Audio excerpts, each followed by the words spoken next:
السلام علیکم ورحمۃ اللہ وبرکاتہ۔ الحمدللہ کفا وسلام علی عبادہ الذین اصطفیٰ، اما بعد۔ محترم ناظرین، آج کی نشست میں آپ حضرات کا استقبال ہے۔ آج کی نشست میں سورہ بقرہ سورہ نمبر 2 میں آیت نمبر 211 سے آیت نمبر 221 تک 11 آیتیں ہیں۔ اعوذ باللہ من الشیطان الرجیم، بسم اللہ الرحمن الرحیم۔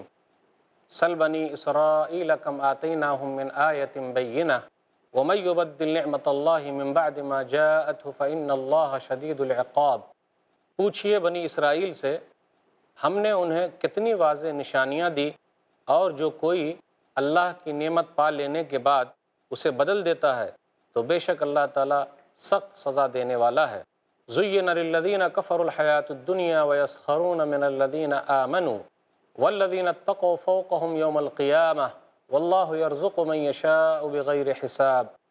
جن لوگوں نے کفر کیا ان کے لیے دنیاوی زندگی سجا دی گئی ہے، اور وہ ان لوگوں سے مذاق کرتے ہیں جو ایمان والے ہیں، اور جو لوگ متقی ہیں وہ قیامت کے دن ان سے بلند مرتبہ ہوں گے، اور اللہ جسے چاہتا ہے بغیر حساب کے رزق دیتا ہے۔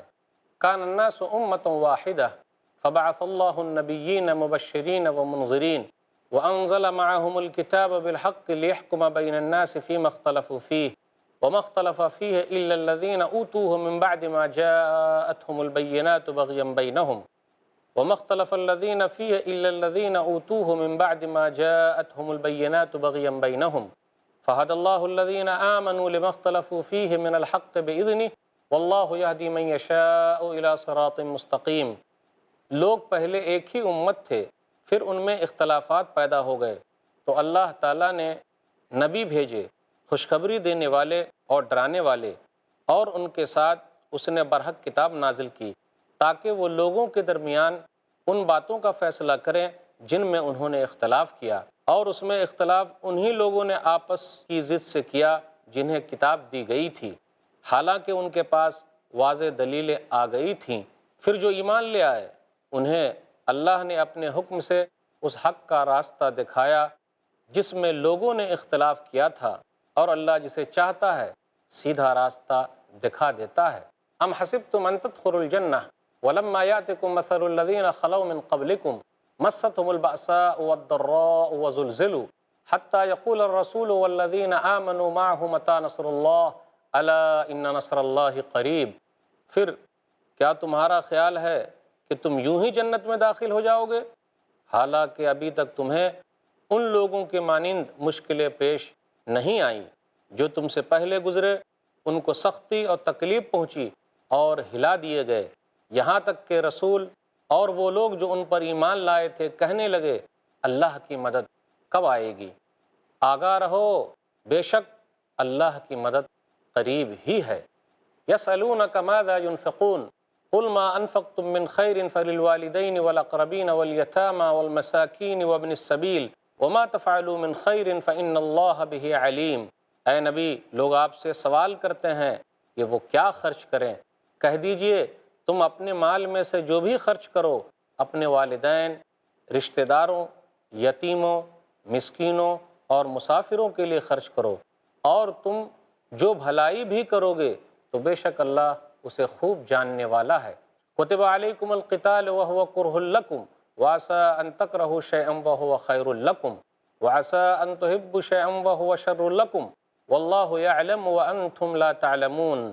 تم پر جہاد فرض کر دیا گیا ہے اور وہ تمہارے لیے ناگوار ہے، اور ممکن ہے کہ تم کسی چیز کو ناپسند کرو اور وہ تمہارے لیے بہتر ہو، اور یہ بھی ممکن ہے کہ تم کسی چیز کو پسند کرو اور وہ تمہارے لیے بری ہو، اور اللہ تعالیٰ جانتا ہے اور تم نہیں جانتے۔ یسألونک عن الشہر الحرام قتال فیہ قل قتال فیہ کبیر وصد عن سبیل اللہ وکفر بہ والمسجد الحرام واخراج اہلہ منہ اکبر عند اللہ والفتنة اکبر من القتل ولا يزالون يقاتلونکم حتى يردوکم عن دینکم ان استطاعوا ومن يرتدد منکم عن دینہ فیمت وہو کافر فأولئک حبطت اعمالهم فی الدنیا والآخرہ وأولئک اصحاب النار ہم فیہا خالدون۔ اے نبی، لوگ آپ سے حرمت والے مہینے کے بارے میں پوچھتے ہیں کہ اس میں لڑائی کیسی ہے، کہہ دیجئے اس میں لڑائی کرنا بہت بڑا گناہ ہے، اور لوگوں کو اللہ کے راستے سے روکنا اور اللہ کے ساتھ کفر کرنا اور مسجد حرام سے روکنا اور حرم کے رہنے والوں کو وہاں سے نکالنا اللہ کے نزدیک اس سے بھی زیادہ بڑا گناہ ہے، اور فتنہ انگیزی قتل سے کہیں بڑا گناہ ہے، اور وہ کافر تو ہمیشہ تم سے لڑتے رہیں گے، یہاں تک کہ اگر ان کا بس چلے تو وہ تمہیں تمہارے دین سے پھیر دیں، اور تم میں سے جو شخص اپنے دین سے پھر جائے پھر وہ حالت کفر ہی پر مر جائے تو انہی لوگوں کے اعمال دنیا اور آخرت دونوں میں برباد ہو گئے، اور وہ لوگ دوزخی ہیں، اس میں ہمیشہ رہیں گے۔ ان الذین آمنوا والذین ہاجروا وجاہدوا فی سبیل اللہ اولئک یرجون رحمت اللہ واللہ غفور رحیم۔ بے شک جو لوگ ایمان لائے اور جنہوں نے ہجرت کی اور اللہ کی راہ میں جہاد کیا، وہی لوگ اللہ کی رحمت سے امید رکھتے ہیں، اور اللہ بہت بخشنے والا، بہت رحم کرنے والا ہے۔ یسألونک عن الخمر والمیسر قل فیہما اثم کبیر ومنافع للناس واسمہما اکبر من نفعہما ویسألونک ماذا ينفقون قل العفو کذالک یبین اللہ لکم الآیات لعلکم تتفکرون۔ اے نبی، لوگ آپ سے شراب اور جوئے کے بارے میں سوال کرتے ہیں، کہہ دیجئے ان دونوں میں بڑا گناہ ہے، اور لوگوں کے لیے کچھ فائدہ بھی ہے، اور ان دونوں کا گناہ ان کے فائدے سے بہت بڑا ہے۔ اور وہ آپ سے پوچھتے ہیں کیا خرچ کریں، کہہ دیجئے جو ضرورت سے زیادہ ہو۔ اللہ تمہارے لیے اپنے احکام اسی طرح بیان کرتا ہے تاکہ تم غور و فکر کرو۔ فی الدنیا والآخرہ ویسألونک عن الیتامی قل اصلاح لہم خیر وَإِن تُخَالِطُوهُمْ فَإِخْوَانُكُمْ وَاللَّهُ يَعْلَمُ الْمُفْسِدَ مِنَ الْمُصْلِحِ وَلَوْ شَاءَ اللَّهُ لَأَعْنَتَكُمْ إِنَّ اللَّهَ عَزِيزٌ حَكِيمٌ۔ دنیا اور آخرت دونوں کی بابت اور لوگ آپ سے یتیموں کے بارے میں پوچھتے ہیں، کہہ دیجئے ان کی اصلاح کرنا ان کے لیے بہت بہتر ہے، اور اگر تم اپنا اور ان کا خرچ اور رہن سہن اکٹھا رکھو تو وہ تمہارے بھائی ہی ہیں، اور اللہ جانتا ہے کہ فساد کرنے والا کون ہے اور اصلاح کرنے والا کون، اور اگر اللہ چاہتا تو تمہیں تکلیف میں ڈال دیتا، بے شک اللہ بہت زبردست اور خوب حکمت والا ہے۔ وَلَا تَنكِحُوا الْمُشْرِكَاتِ حَتَّى يُؤْمِنْنَ وَلَأَمَةٌ مُؤْمِنَةٌ خَيْرٌ مِّن مُشْرِكَةٍ وَلَوْ أَعْجَبَتْكُمْ وَلَا تُنكِحُوا الْمُشْرِكِينَ حَتَّى يُؤْمِنُوا وَلَعَبْدٌ مُؤْمِنٌ خَيْرٌ مِّن مُشْرِكٍ وَلَوْ أَعْجَبَكُمْ أُولَٰئِكَ يَدْعُونَ إِلَى النَّارِ وَاللَّهُ يَدْعُو إِلَى الْجَنَّةِ وَالْمَغْفِرَةِ بِإِذْنِهِ وَيُبَيِّنُ آيَاتِهِ لِلنَّاسِ لَعَلَّهُمْ يَتَذَكَّرُونَ۔ اور تم مشرک عورتوں سے نکاح نہ کرو یہاں تک کہ وہ ایمان لے آئیں، البتہ ایک ایمان والی لونڈی مشرک عورت سے بہتر ہے اگرچہ وہ تمہیں بھلی ہی لگے، اور تم مسلمان عورتیں مشرک مردوں کے نکاح میں نہ دو یہاں تک کہ وہ ایمان لے آئیں، البتہ مومن غلام مشرک سے بہتر ہے اگرچہ وہ تمہیں بھلا ہی لگے۔ یہ مشرک لوگ جہنم کی طرف بلاتے ہیں، اور اللہ اپنے حکم سے تمہیں جنت اور بخشش کی طرف بلاتا ہے، اور وہ لوگوں کے لیے اپنی آیتیں بیان کرتا ہے تاکہ وہ نصیحت حاصل کریں۔ محترم ناظرین، ابھی آپ نے سورہ بقرہ سورہ نمبر 2 میں آیت نمبر 211 سے 221 تک 11 آیتوں کا ترجمہ سنا۔ اس کا خلاصہ کچھ یوں ہے جو ابھی ترجمہ آپ کے سامنے ہوا کہ اللہ کی نعمتوں کو بدلنے اور مومنوں سے جو لوگ مذاق کرتے ہیں ان کی سزا بہت سخت ہے۔ پھر اسی طرح بیان کیا گیا کہ علم کے بغیر اختلاف بغاوت اور ضلالت کی دلیل ہے۔ پھر اسی طرح یہ بھی کہا گیا کہ اللہ تعالیٰ جنت میں یوں ہی نہیں داخل کرے گا بلکہ اللہ تعالیٰ آزمائے گا تاکہ دودھ کا دودھ اور پانی کا پانی ہو جائے۔ جب آزمائش ہوگی پھر اللہ تعالیٰ جنت میں داخل کرے گا۔ پھر یہ تذکرہ ہوا کہ مال کس پر خرچ کیا جائے۔ پھر یہ بتایا گیا کہ جہاد کب واجب ہے، حرمت والے مہینے میں قتال کرنے کا حکم، جہاد کرنے کا حکم، لڑائی کرنے کا حکم کیا ہے اس کے بارے میں تذکرہ ہوا۔ شراب کی حرمت کے بارے میں پہلا حکم نازل ہوا آیت نمبر 219 کے اندر۔ پھر اس کے بعد یہ کہا گیا کہ ضرورت سے زیادہ مال اگر ہے تو اس کو خرچ کیا جائے، اللہ کے راستے میں دیا جائے۔ پھر اسی طرح یتیموں کے مال کی اصلاح کے تعلق سے باتیں ہوئی۔ اس کے بعد اخیر میں جو آیت نمبر 221 تھی اس کے اندر یہ کہا گیا کہ مشرک مردوں سے نکاح نہیں کرنا ہے، اسی طرح مشرکہ عورتوں سے نکاح نہیں کرنا ہے۔ ہاں کب کرنا ہے؟ جب وہ اسلام لے آئیں۔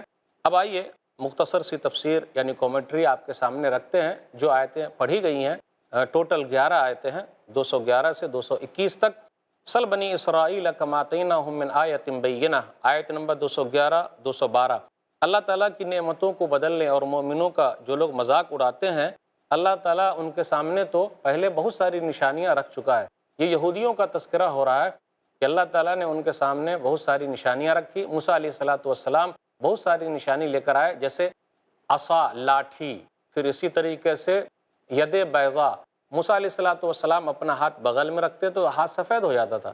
پھر اسی طریقے سے سمندر کے اندر لاٹھی ماری تو راستہ نکل آیا، من اور سلوا کا نزول ہے۔ اور وہ لوگ جو میدان میں بھٹک رہے تھے ادھر ادھر، تو وہاں اللہ تعالیٰ نے کس طریقے سے بدلی کا سایہ کیا۔ بہت ساری نعمتیں اللہ تعالیٰ نے ان لوگوں پر کی۔ نبیوں اور رسولوں کا سلسلہ انہی لوگوں میں جاری رہا۔ آخری نبی، آخری رسول محمد صلی اللہ علیہ وسلم جو خاتم الانبیاء ہیں، خاتم الرسل ہیں، وہ ابراہیم علیہ السلام کے بیٹے اسماعیل علیہ السلام کی نسل میں سے ہیں۔ اللہ تعالیٰ نے یہودیوں پر بہت سارے انعامات کیے، اس کے باوجود بھی وہ لوگ ایمان نہیں لائے نبی صلی اللہ علیہ وسلم پر، اور یہ ان کا سلسلہ رہا ہے کہ وہ لوگ نعمتوں کا انکار کرتے ہیں۔ پھر اسی طریقے سے وہ لوگ مذاق اڑاتے ہیں، نیک لوگوں کا مذاق اڑاتے ہیں۔ نبیوں کا ان لوگوں نے مذاق اڑایا، نیک لوگوں کا مذاق اڑایا، تو یہ تذکرہ ہوا ان لوگوں کا۔ پھر یہ بھی کہا گیا کہ دنیاوی زندگی ان لوگوں کے لیے مزین کر دی گئی ہے، جو لوگ کافر لوگ ہیں۔ آپ دیکھ لیجئے دنیا کے اندر اللہ تعالیٰ نے کافروں کو بہت زیادہ دے رکھا ہے۔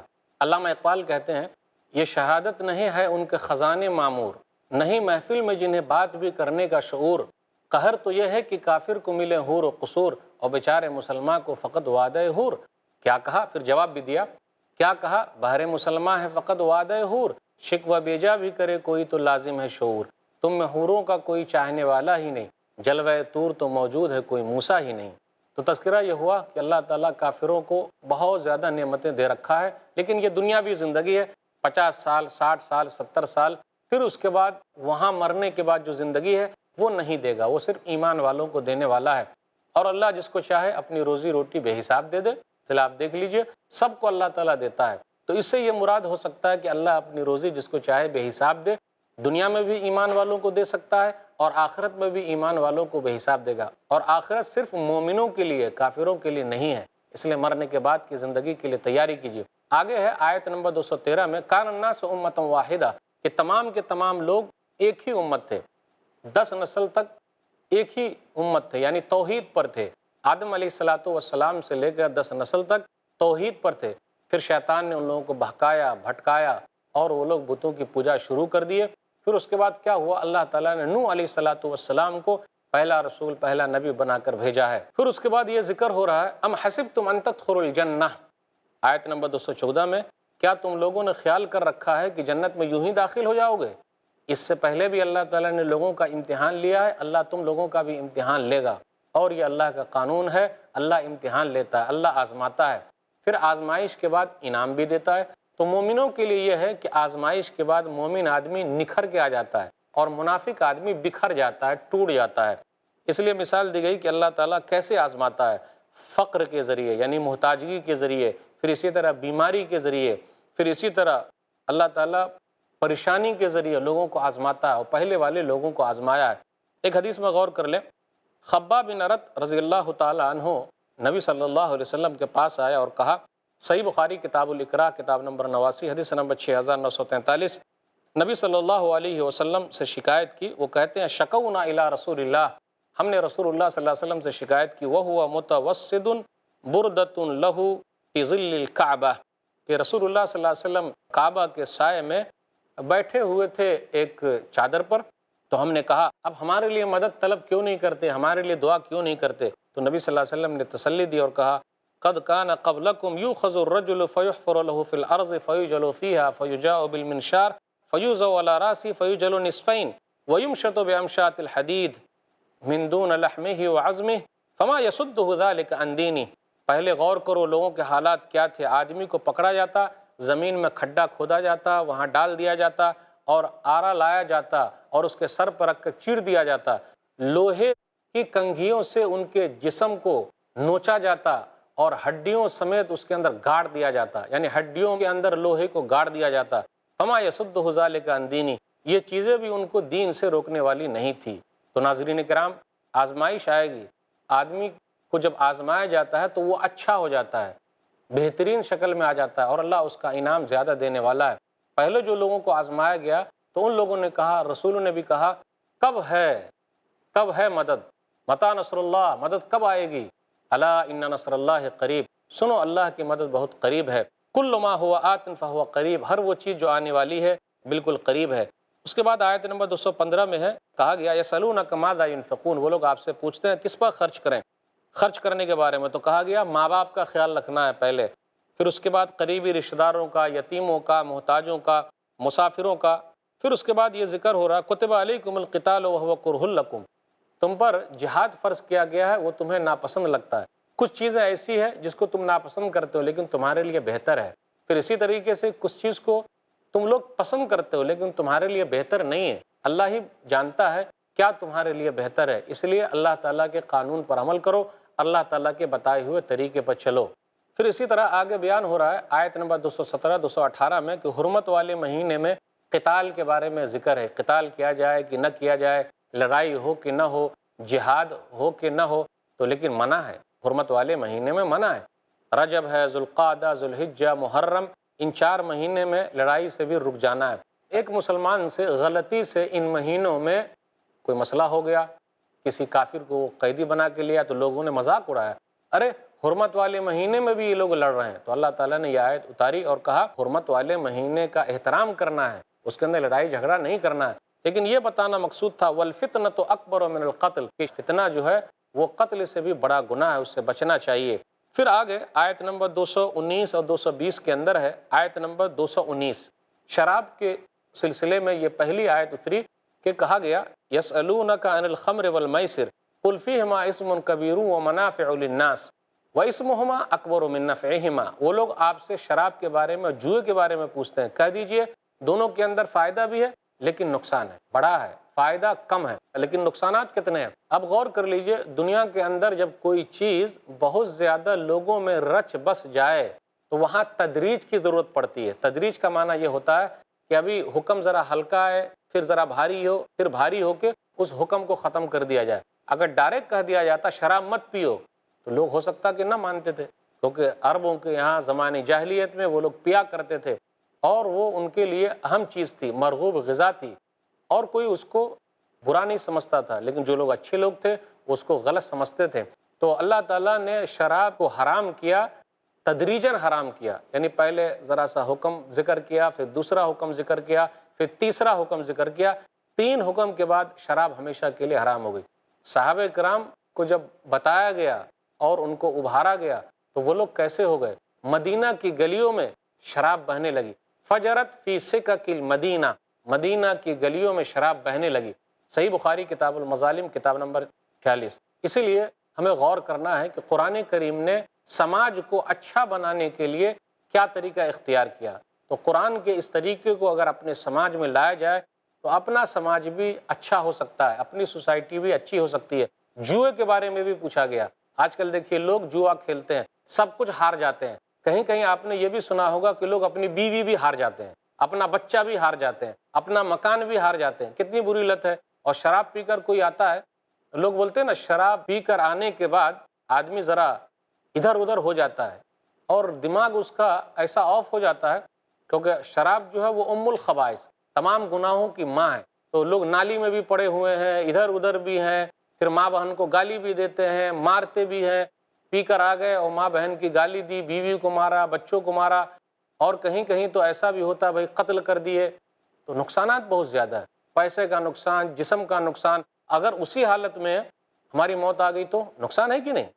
اس لیے اسلام کا جو طریقہ ہے وہ ہمارے سماج کو اچھا کرنے کے لیے، اسلام مسائل کو حل کرتا ہے، مسائل پیدا نہیں کرتا۔ حدیث کے اندر آیا مسند احمد جلد نمبر 1 صفحہ نمبر 53 پہ ایک حدیث ہے، عمر رضی اللہ تعالیٰ عنہ سے روایت ہے کہ جب شراب کی یہ حرمت نازل ہوئی کہ ذرا فائدہ بھی ہے لیکن نقصان ہے، یہ آیت جب اتری سورہ بقرہ سورہ نمبر 2 آیت نمبر 19، عمر رضی اللہ تعالیٰ عنہ کو بلا کر نبی صلی اللہ علیہ وسلم نے یہ آیت سنائی تو عمر رضی اللہ تعالیٰ عنہ نے کہا کہ اے اللہ ہمارے لیے شافی حکم اتار دے۔ تو اللہ تعالیٰ نے ایک آیت اور اتاری شراب کے بارے میں، سورہ نساء سورہ نمبر 4 آیت نمبر 43، یا ایھا الذین آمنوا لا تقربوا الصلاۃ وانتم سکارى اے ایمان والو نشے کی حالت میں نماز کے قریب مت جانا۔ اگر کوئی اس کا ترجمہ یہ کر دے اور آدھا ہی پڑھے تو غلط ہو جائے گا۔ اے ایمان والو نماز کے قریب مت جاؤ، ارے بھیا آگے بھی مسئلہ ہے، کس حالت میں نماز کے قریب مت جاؤ وہ بھی بتانا ہے۔ وَأَنْتُمْ سُکارا، جب تم نشے میں ہو، پی کر آئے ہو تو نماز مت پڑھو ایسی حالت میں۔ تو یہ دوسری آیت اتری، منع کیا جا رہا ہے۔ تیسری آیت اب اتری ہمیشہ کے لیے جو سورہ مائدہ سورہ نمبر 5 آیت نمبر 90 91 ہے، اس کے اندر یہ کہا گیا کہ ہمیشہ ہمیشہ کے لیے حرام ہے، تم لوگ رک جاؤ۔ تو عمر رضی اللہ تعالیٰ عنہ کو بلا کر بتایا گیا تو انہوں نے کہا انتہینا انتہینا، ہم رک گئے ہم رک گئے، کیونکہ آیت میں اترا تھا فہل انتم منتہون، کیا تم لوگ رک گئے؟ تو انہوں نے کہا جی ہم رک گئے ہم رک گئے۔ اس کے بعد آخری آیت آیت نمبر 221 ہے، اس کے اندر یہ کہا گیا کہ نکاح کے لیے ضروری ہے کہ دونوں کلمہ پڑھنے والے ہوں۔ اب ایک کلمہ پڑھنے والے نہیں ہے، ایک کلمہ پڑھنے والے تو نکاح کیسے ہوگا؟ ہو ہی نہیں سکتا۔ میں اپنی بہنوں کو کہنا چاہتا ہوں جن کو بھوت سوار ہے، ادھر ادھر جا رہی ہیں ادھر ادھر پڑھ رہی ہیں، بھئی آپ کے لیے اسلام اہم چیز ہے، وہ سب سے بڑی دولت ہے۔ اور میاں بیوی صرف دنیا ہی کے میاں بیوی نہیں ہے، مرنے کے بعد بھی میاں بیوی ہیں، جنت کے اندر بھی میاں بیوی ہیں، دونوں کا ایمان ہونا چاہیے۔ ایک بہن کا واقعہ سنن نسائی کتاب النکاح کتاب نمبر 26 حدیث نمبر 3343، ابو طلحہ انصاری مسلمان نہیں تھے لیکن پیغام بھیجا ام سلیم کو جو مسلمان عورت ہے، تو اس عورت نے کیا کہا واللہ ما مثلک یا ابا طلحہ یرد ولکنک رجل کافر وانا امرأۃ مسلمہ، ابو طلحہ تمہارے پیغام نکاح کو رد نہیں کیا جا سکتا، لیکن تم کافر ہو میں مسلمان عورت ہوں، اگر تم اسلام قبول کر لو بس وہی ہمارے لیے مہر ہے۔ انہوں نے اسلام قبول کر لیا، یہی مہر ہو گیا، کیونکہ اللہ تعالیٰ جنت کی طرف بلا رہا ہے، یہ لوگ جہنم کی طرف بلا رہے ہیں۔ وَيَسْأَلُونَكَ عَنِ الْمَحِيضِ قُلْ هُوَ أَذًى فَاعْتَزِلُوا النِّسَاءَ فِي الْمَحِيضِ وَلَا تَقْرَبُوهُنَّ حَتَّى يَطْهُرْنَ فَإِذَا تَطَهَّرْنَ فَأْتُوهُنَّ مِنْ حَيْثُ أَمَرَكُمُ اللَّهُ إِنَّ اللَّهَ يُحِبُّ التَّوَّابِينَ وَيُحِبُّ الْمُتَطَهِّرِينَ۔ اور اے نبی لوگ آپ سے حیض کے بارے میں سوال کرتے ہیں، کہہ دیجئے وہ تو گندگی ہے، تم حیض کی حالت میں عورتوں سے الگ رہو اور ان سے ہم بستری نہ کرو یہاں تک کہ وہ پاک ہو جائیں، پھر جب وہ پاک ہو جائیں تو ان کے پاس جاؤ جہاں سے اللہ نے تمہیں حکم دیا ہے، بے شک اللہ توبہ کرنے والے کو پسند کرتا ہے اور پاک و صاف رہنے والے کو پسند کرتا ہے۔ نساؤکم حرث لکم فأتوا حرثکم انا شئتم وقدموا لانفسکم واتقوا اللہ واعلموا انکم ملاقوہ وبشر المؤمنین۔ تمہاری عورتیں تمہاری کھیتی ہیں، پس تم جس طرح چاہو اپنی کھیتی میں آؤ اور تم اپنی ذات کے لیے نیک عمل آگے بھیجو اور اللہ سے ڈرو اور جان لو کہ بے شک تمہیں اس سے ملنا ہے، اور مومنوں کو خوشخبری سنا دیجیے۔ وَلَا تَجْعَلُوا اللَّهَ عُرْضَةً لِأَيْمَانِكُمْ أَن تَبَرُّوا وَتَتَّقُوا وَتُصْلِحُوا بَيْنَ النَّاسِ وَاللَّهُ سَمِيعٌ عَلِيمٌ۔ اور تم اللہ کا نام اپنی قسموں کے لیے استعمال نہ کرو، یہ کہ تم نیکی نہیں کرو گے اور تقوی نہیں اپناؤ گے اور لوگوں کے درمیان صلح نہیں کراؤ گے، اور اللہ خوب سننے والا خوب جاننے والا ہے۔ لا یؤاخذکم اللہ باللغو فی ایمانکم ولکن یؤاخذکم بما کسبت قلوبکم واللہ غفور حلیم۔ اللہ تمہاری لغو قسموں پر تمہیں نہیں پکڑے گا، لیکن وہ ان قسموں پر تمہیں ضرور پکڑے گا جن کا تمہارے دلوں نے ارادہ کیا ہے، اور اللہ بہت بخشنے والا نہایت بردبار ہے۔ للذین یؤلون من نسائہم تربص 4 اشہر فإن فاؤوا فإن اللہ غفور رحیم۔ جو لوگ اپنی عورتوں کے پاس نہ جانے کی قسم کھا لیتے ہیں انہیں چاہیے کہ 4 ماہ انتظار کریں، پھر اگر وہ رجوع کر لیں تو بے شک اللہ بہت بخشنے والا بڑا رحم کرنے والا ہے۔ وَإِنْ عَزَمُوا الطَّلَاقَ فَإِنَّ اللَّهَ سَمِيعٌ عَلِيمٌ۔ اور اگر انہوں نے طلاق ہی کی ٹھان لی ہے تو بے شک اللہ خوب سننے والا خوب جاننے والا ہے۔ وَالْمُطَلَّقَاتُ يَتَرَبَّصْنَ بِأَنفُسِهِنَّ 3 قُرُوءٍ وَلَا يَحِلُّ لَهُنَّ أَن يَكْتُمْنَ مَا خَلَقَ اللَّهُ فِي أَرْحَامِهِنَّ إِن كُنَّ يُؤْمِنَّ بِاللَّهِ وَالْيَوْمِ الْآخِرِ وَبُعُولَتُهُنَّ أَحَقُّ بِرَدِّهِنَّ فِي ذَلِكَ إِنْ أَرَادُوا إِصْلَاحًا وَلَهُنَّ مِثْلُ الَّذِي عَلَيْهِنَّ بِالْمَعْرُوفِ وَلِلرِّجَالِ عَلَيْهِنَّ دَرَجَةٌ وَاللَّهُ عَزِيزٌ حَكِيمٌ۔ اور طلاق والی عورتیں 3 حیض تک اپنے آپ کو انتظار میں رکھیں، اور ان کے لیے جائز نہیں کہ اللہ نے ان کے پیٹ میں جو کچھ پیدا کیا ہے اسے چھپائیں۔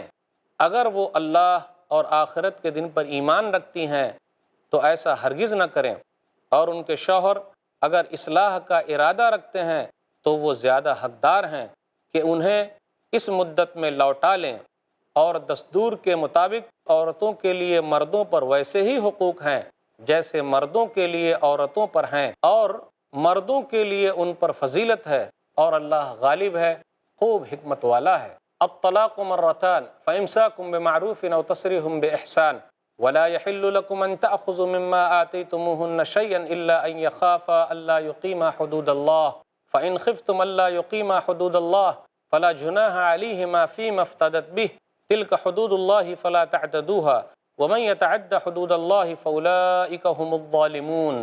طلاق یعنی طلاق رجعی 2 مرتبہ ہے، پھر یا تو عورت کو روک لیا جائے یا بھلائی کے ساتھ چھوڑ دیا جائے، اور تمہارے لیے یہ جائز نہیں کہ تم انہیں جو دے چکے ہو اس میں سے کچھ واپس لو، الا یہ کہ دونوں کو ڈر ہو کہ وہ دونوں اللہ کی حد قائم نہ رکھ سکیں گے، تو ان دونوں پر کوئی گناہ نہیں کہ عورت فدیے میں وہ مال دے کر خلا حاصل کر لے۔ یا اللہ کی حدیں ہیں سو تم ان سے آگے نہ بڑھو، اور جو لوگ اللہ کی حدوں سے تجاوز کرتے ہیں وہی ظالم ہیں۔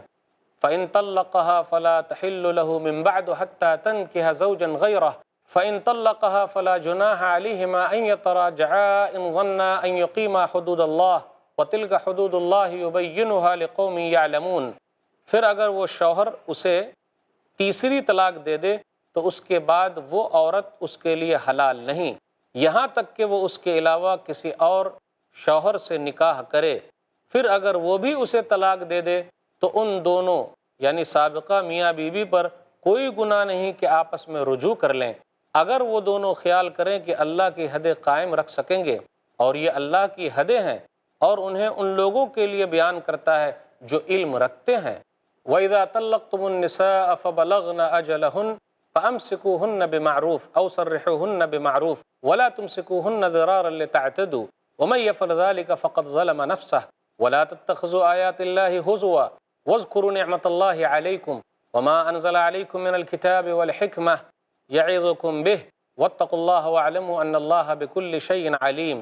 اور جب تم عورتوں کو پہلی یا دوسری بار طلاق دو، پھر ان کی عدت پوری ہونے کو ہو تو انہیں دستور کے مطابق روک لو یا انہیں دستور کے مطابق چھوڑ دو، اور انہیں ستانے کے لیے نہ روکو تاکہ تم زیادتی کرو، اور جو کوئی ایسا کرے گا وہ یقیناً اپنے آپ ہی پر ظلم کرے گا، اور تم اللہ کی آیتوں کو ہنسی مذاق نہ بناؤ، اور اللہ کی طرف سے تم پر جو انعام ہوا ہے اسے یاد کرو، اور اس کتاب اور حکمت کو بھی یاد کرو جو اس نے تم پر نازل کی ہے، وہ تمہیں اس کی نصیحت کرتا ہے، اور تم اللہ تعالیٰ سے ڈرو اور جان لو کہ بے شک اللہ ہر چیز کو خوب جاننے والا ہے۔ وَإِذَا طَلَّقْتُمُ النِّسَاءَ فَبَلَغْنَ أَجَلَهُنَّ فَلَا تَعْضُلُوهُنَّ أَن يَنكِحْنَ أَزْوَاجَهُنَّ إِذَا تَرَاضَوْا بَيْنَهُم بِالْمَعْرُوفِ ذَلِكَ يُوعَظُ بِهِ مَن كَانَ مِنكُمْ يُؤْمِنُ بِاللَّهِ وَالْيَوْمِ الْآخِرِ ذَلِكُمْ أَزْكَىٰ لَكُمْ وَأَطْهَرُ وَاللَّهُ يَعْلَمُ وَأَنتُمْ لَا تَعْلَمُونَ۔ اور جب تم عورتوں کو طلاق دو پھر وہ اپنی عدت کو پہنچ جائیں تو تم انہیں اس بات سے مت روکو کہ وہ اپنے پہلے شوہروں سے نکاح کریں جبکہ وہ دستور کے مطابق آپس میں راضی ہوں۔ یہ اس شخص کو نصیحت کی جاتی ہے جو تم میں سے اللہ اور آخرت کے دن پر ایمان رکھتا ہے، تمہارے لیے بہت سلجھا ہوا اور زیادہ پاکیزہ طریقہ یہی ہے، اور اللہ جانتا ہے اور تم نہیں جانتے۔ محترم ناظرین کرام، ابھی آپ نے سورہ بقرہ سورہ نمبر 2 میں آیت نمبر 222 سے 232 تک 11 آیتیں آپ نے سنی، اس کا ترجمہ سنا، ٹرانسلیشن سنا۔ اب اس کی سمری آپ کے سامنے ہے، کچھ خلاصہ آپ کے سامنے ہے، پھر اس کے بعد کچھ تفسیر کچھ کامنٹری آپ کے سامنے آئے گی انشاءاللہ۔ تو پہلے خلاصہ لیتے ہیں۔ جو آیتیں آپ کے سامنے پڑھی گئی ہے اس کا نچوڑ کیا ہے، خلاصہ کیا ہے، سمری کیا ہے، بتایا گیا۔ لوگ آپ سے حیض کے بارے میں پوچھتے ہیں تو کہا گیا حیض کی حالت میں عورتوں سے الگ تھلگ رہنا ہے۔ پھر اسی طرح یہ بھی ذکر ہے، ذیلی مسائل بیان کیے گئے کہ کوئی بھی آدمی اپنی عورت کا پچھلا حصہ استعمال نہیں کر سکتا، یعنی دبر کا استعمال نہیں کر سکتا، وہ حرام ہے۔ اسی طرح کسی بچے کا استعمال نہیں کر سکتا، کسی مرد کا استعمال نہیں کر سکتا، اسلام کے اندر وہ حرام ہے۔ لوط علیہ السلام کی قوم اسی میں ماری گئی ہے۔ پھر اسی طرح نیک اعمال کو چھوڑ دینے کے لیے اگر کوئی آدمی قسم کھاتا ہے کہ وہ نیک عمل نہیں کرے گا تو منع کیا جا رہا ہے کہ بھئی ایسے قسم مت کھایا کرو۔ پھر اسی طرح ایلا کرے کوئی، ایلا اس کو کہتے ہیں کہ اپنی عورت سے نہ ملنے کی قسم کھا لے تو 4 مہینہ چل سکتا ہے، لیکن اس کے بعد اس کو ملنا پڑے گا، یا پھر وہ طلاق دے یا پھر اس کو اپنے پاس رکھے۔ پھر اسی طرح آگے ذکر ہے حیض اور طہر کے بارے میں آیا، شوہر رجوع کا زیادہ حقدار ہے طلاق رجعی ہو تو۔ پھر اسی طرح میاں بیوی کے حقوق کیا ہے، حقوق زوجین، اس کا تذکرہ ہوا۔ مردوں کو اللہ تعالیٰ نے جو فضیلت دی ہے عورتوں پر، وہ کمانے کی وجہ سے ہے، کیونکہ وہ باہر کا کام کرتا ہے تو درجہ تو حاصل ہے، لیکن اس لیے نہیں کہ وہ سپر ہے، سپر مین ہے، نہیں، وہ اس لیے کہ بھئی وہ کام کرتا ہے، محنت کر رہا ہے۔ اگر کوئی یہ کہے کہ میں عورت سے اچھا ہوں تو یہ غلط ہے۔ اللہ تعالیٰ نے عورتوں کو بھی اچھا بنایا، جنت کے اندر ان کی بھی تعداد زیادہ ہوگی، اس لیے کوئی غلط فہمی میں نہ رہے اور اپنے دماغ میں یہ نہ رکھے کہ میں عورت سے اچھا ہوں، جی غلط ہے یہ۔ پھر اسی طرح یہ ذکر ہے خلا کے بارے میں آیا کہ جس طریقے سے طلاق ہے اور مرد کو یہ حق حاصل ہے اور یہ انتہائی مجبوری میں ہے، بھائی آپ دونوں میں نباہ ہو ہی نہیں سکتا، ہر دن لڑائی جھگڑا کر رہے ہیں، تو اسلام نے کچھ تو حل نکالا نا کہ بھئی چلو الگ تھلگ ہو جاؤ۔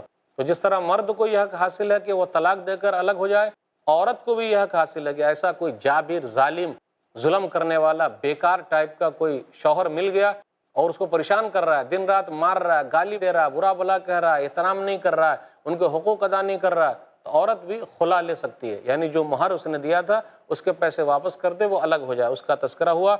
پھر اسی طرح یہ کہا گیا تیسری طلاق کے بعد اب رجوع نہیں، پھر وہ عورت نکاح کرے گی الگ، پھر اس کے ساتھ بھی طلاق ہو جائے گی، تو اب پہلے شوہر کے ساتھ اس کا نکاح ہو سکتا ہے۔ تو ناظرین کرام، جو آیتیں آپ کے سامنے پڑھی گئی ہے، مختصر سی تفسیر آپ کے سامنے ہے۔ پہلے آیت نمبر 222، وَيَسْأَلُونَكَ عَنِ الْمَحِيضِ، وہ لوگ آپ سے حیض کے بارے میں پوچھتے ہیں۔ دیکھیے سوالات ہوتے آ رہے ہیں، نبی صلی اللہ علیہ وسلم سے پوچھا جا رہا ہے، یہ مدنی سورہ ہے، مدنی صورتوں میں اکثر آپ کو یہ ملے گا کہ مسائل بیان کیے جا رہے ہیں، احکام بیان کیے جا رہے ہیں، اور اللہ تعالیٰ مسائل کو بیان کرتا ہے، کھول کھول کر بیان کرتا ہے۔ وہ لوگ آپ سے حیض کے بارے میں پوچھتے ہیں۔ حیض کیا ہے؟ بالغ ہونے کے بعد عورت کو جو مہینے میں خون آتا ہے اس کو حیض کہتے ہیں۔ کچھ عورتوں کو ویسے بھی خون آتا ہے، یعنی زیادہ خون آتا ہے، جو عادت ہوتی ہے اس کے علاوہ بھی خون آتا ہے، اس کو استحاضہ کہا جاتا ہے، وہ بیماری ہے۔ حیض کے ایام میں عورت کے لیے اللہ تعالیٰ نے نماز کو معاف کر دیا ہے، وہ نماز نہیں پڑھے گی، اور حیض کی حالت میں روزہ بھی نہیں رکھنا ہے، لیکن بعد میں روزہ پورا کرنا ہوگا، کیونکہ روزہ سال میں ایک ہی مرتبہ آتا ہے اور نماز تو 5 وقت ادا کرنی ہے نا، اگر یہ نہیں ہٹایا جاتا تو بڑی سختی ہو جاتی، تو اللہ تعالیٰ نے بڑی آسانی فرمائی ہے، اور روزہ بعد میں وہ پورا کر لے جو روزے ان کے چھوٹ گئے ہیں، لیکن نماز ان کو پورا نہیں کرنا ہے۔ کچھ بہنیں ایسی بھی آپ کو مل جائیں گے، اور دیہات کی پرانی کچھ عورتیں اس حالت میں بھی وہ روزہ رکھے ہوئے ہیں، بھائی آپ کا روزہ ہوگا ہی نہیں تو کاہے کو آپ بھوکے ہیں۔ عورت اگر اس مرحلے سے گزر رہی ہے، وہ شادی شدہ ہے، تو ایسا نہیں کہ مرد اس کو بالکل چھوڑے رہے، بھائی اس کے ساتھ بوس و کنار کر سکتا ہے، رہ سکتا ہے، سو سکتا ہے، اس میں بس ہم بستری نہیں کرنا، رات میں ملنا نہیں۔ یہودیوں کے حالات یہ تھے کہ وہ لوگ اپنی عورتوں سے الگ تھلگ ہو جاتے تھے، بھائی ان کو خون آنا شروع ہو گیا، اب ان بیچاروں کو بھی خون آنا شروع ہو جاتا تھا، وہ الگ تھلگ ہو جاتے تھے، ملتے نہیں تھے۔ جی نہیں، اسلام نے ایسے کرنے سے منع کیا ہے کہ جی نہیں، ملنا ہے، ان کے ساتھ رہنا ہے، لیکن ہم بستری نہیں کرنی ہے، کھانا پینا ہے، ایک ساتھ رہنا ہے، لیکن ہم بستری سے الگ رہنا ہے۔ قریب نہ جانے کا مطلب کیا ہے؟ صرف جماع سے منع کیا ہے کہ جی جماع نہیں کرنا ہے، ہم بستر نہیں ہونا ہے۔ ایک حدیث کے اندر آیا، صحیح مسلم کتاب الحیض کتاب نمبر 3 حدیث نمبر 302، نبی صلی اللہ علیہ وسلم نے فرمایا اصنعوا کل شیء الا النکاح، کہ حیض کے دنوں میں تم اپنی عورتوں سے ہر چیز کرو لیکن نکاح نہیں، نکاح کا مطلب جماع نہیں کر سکتے۔ پھر اسی طرح جب وہ پاک و صاف ہو جائے تو تم اپنی عورتوں کے پاس آؤ، اللہ نے کہا نساؤکم حرث لکم فاتوا حرثکم انا شئتم، تمہاری عورتیں جو ہے وہ تمہاری کھیتیاں ہیں، جب وہ پاک و صاف ہو جائے تو تم اپنی کھیتی کے پاس آؤ جہاں سے چاہو۔ جہاں سے چاہو کا مطلب کیا ہے بھائی؟ جہاں سے چاہو کا مطلب ہم پیچھے سے بھی آئیں تو آگے ہی آنا ہے، آگے سے بھی آئیں تو آگے ہی آنا ہے، اگلا حصہ ہی استعمال کر سکتے، پچھلا حصہ استعمال نہیں کر سکتے۔ جو لوگ ایسا کر رہے ہیں وہ لوط علیہ الصلوۃ والسلام کی قوم کی طرح کر رہے ہیں، اور اللہ تعالیٰ نے لوط علیہ الصلوۃ والسلام کی قوم کو برباد کیا ہے، ان کو بھی برباد کرے گا۔ بڑے افسوس کے ساتھ کہنا پڑتا ہے آج دنیا میں کچھ ملکوں میں تو یہ قانون بن گیا کہ مرد مرد سے خواہش پوری کرے۔ ناظرین کرام، ایسی برائی اگر ہمارے اندر ہے تو لوط علیہ الصلوۃ والسلام کی قوم کی طرح اللہ ہم لوگوں کو برباد کر دے گا، اس لیے بچنا ہے، اور بیوی کا بھی پچھلا حصہ استعمال نہیں کرنا، اسے بچنا ہے۔ آئیے ایک حدیث سن لیتے ہیں، سنن ابی داؤد کتاب النکاح کتاب نمبر 12 حدیث نمبر 2162، ملعون من اتی امرأته فی دبرها، اس پر لعنت کی گئی ہے جو اپنی بیوی کے پچھلے حصے میں آتا ہے، تو لعنتان ہے، یہ غلط کام ہے، یہ غیر فطری عمل ہے، اس لیے اس سے بچنا ہے۔ آپ آگے حصے میں آئیے، چاہے چت لٹا کر آئیں یا پٹ لٹا کر آئیں، پیٹھ کے بل آئیں، کیسے بھی آئیں، لیکن اگلے حصے میں آنے کے بارے میں کہا جا رہا ہے۔ پھر اس کے بعد یہ ذکر ہے قسم کے بارے میں۔ لوگ یوں ہی قسم کھا لیتے ہیں، واللہ، اللہ کی قسم۔ بھائی قسم آپ ویسے ہی کھا لیتے تو کوئی مسئلہ نہیں، واللہ چلے گا، بھائی اللہ کی قسم کھا لیا۔ کچھ لوگوں کا یہ رہتا کہ وہ بہت جلدی غصے میں آ جاتے اور سختی والا قسم کھا لیا کہ نہیں میں یہ کام نہیں کروں گا، یا میں یہ کام کروں گا، جا تجھ سے نہیں ملوں گا، وغیرہ وغیرہ۔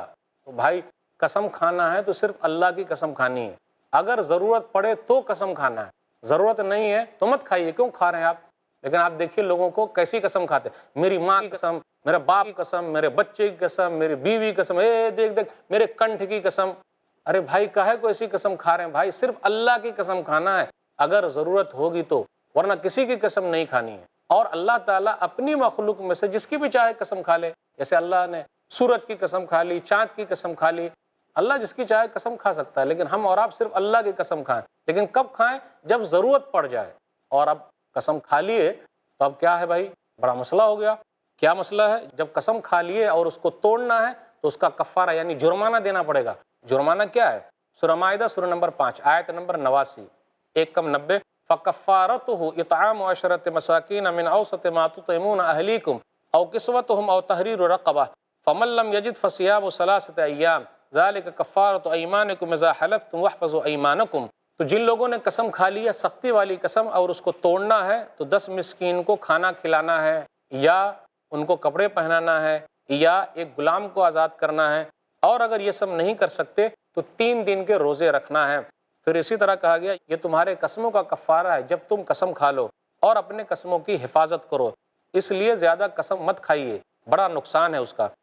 پھر اس کے بعد یہ ذکر ہو رہا ہے ایلا کے بارے میں، للذین یؤلون من نسائہم تربص 4 اشہر، آیت نمبر 226 227 پڑھیے۔ ایلا کہتے ہیں کہ لوگ یہ قسم کھا لے کہ اپنی بیوی سے نہیں ملیں گے، تو اگر ایسی قسم کھا لیے تو چل سکتا ہے۔ کتنا مہینہ چلے گا؟ 4 مہینہ، لیکن 4 مہینہ کے بعد آپ کو اپنی بیوی سے ملنا ہی پڑے گا، اس کے ساتھ سونا ہی پڑے گا، اس کے ساتھ رہنا ہی پڑے گا۔ 4 مہینے کے بعد پھر آپ کو فیصلہ کرنا ہے، چاہے اس کو رکھنا ہے یا پھر اس کو چھوڑ دینا ہے، لیکن یوں ہی اس کو لٹکا کر کے نہیں رکھ سکتے، منع کیا جا رہا ہے۔ آگے آیت ہے، آیت نمبر 228، والمطلقات یتربصن بانفسہن 3 قروء، کہ مطلقہ عورتوں کی عدت کا ذکر ہے، جن عورتوں کو طلاق دیا جا رہا ہے اس کی عدت کیا ہوگی۔ کئی شکلیں بنتی ہے۔ اگر عورت کو طلاق دے دیا کسی آدمی نے، اگر اس کے پیٹ میں بچہ ہے تو جیسے بچہ پیدا ہو گیا وہی اس کی عدت وہاں ختم ہو گئی، عدت ختم ہو گئی۔ بچہ پیدا ہونے تک عدت، جیسے بچہ پیدا ہوا اب اس عورت کو اختیار حاصل ہے کہ پاکی صفائی کے بعد وہ جہاں بھی چاہے نکاح کر لے۔ پھر اسی طرح ایک عورت کو طلاق دیا گیا اور اس کے ساتھ ملے نہیں، کیا ہوا؟ دخول سے پہلے پہلے طلاق دے دی تو اس کی کوئی عدت نہیں ہے۔ پھر اسی طرح ایک عورت ایسی ہے جو عائشہ ہے، عائشہ مطلب عائشہ، یہ حمزہ والا عائشہ، یعنی مایوس ہو گئی ہے کہ اب ان کو حیض نہیں آئے گا، تو ان کی عدت جو ہوگی وہ 3 مہینے تک ہے۔ اب یہاں بھی بیان کیا جا رہا ہے ان عورتوں کے بارے میں جن کے ساتھ دخول ہوا ہے، شوہر رہے ہیں، تو اب ان کے طلاق کی عدت کیا ہوگی، کیا صورت بن سکتی ہے، تو اسی کا ذکر ہو رہا ہے۔ حیض و طہور کے بارے میں عورتوں کا کلام ہی مقبول ہوگا، عورت ہی بتائے گی کہ کون سا مہینہ چل رہا ہے، اس کے پیٹ میں کیا ہے، وہ سب میں انہی کی بات مانی جائے گی، کسی اور کی بات مانی نہیں جائے گی۔ اس لیے کہا جا رہا ہے کہ اللہ تعالیٰ نے ان کے پیٹ میں کیا پیدا کیا ہے، کیا رکھا ہے، وہ بتائے، چھپائے نہیں، چھپا نہیں سکتی وہ، اس کو بتانا پڑے گا، یہ ان کے ہی شوہر کا ہے، یہ اسی کا ہے۔ حیض کو نہ چھپائے، طلاق کے بعد مجھے 1 بار یا 2 بار حیض آیا ہے یا 3 بار آ چکا ہے، جیسا بھی ہے، جو بھی مسائل ہے اس کو وہ بتائے۔ کہا جا رہا ہے شوہر کو رجوع کرنے کا زیادہ حق حاصل ہے، وَبَعُولَتُهُنَّ أَحَقُّ بِرَدِّهِنَّ فِي ذَلِكَ إِنْ أَرَادُوا إِصْلَاحًا۔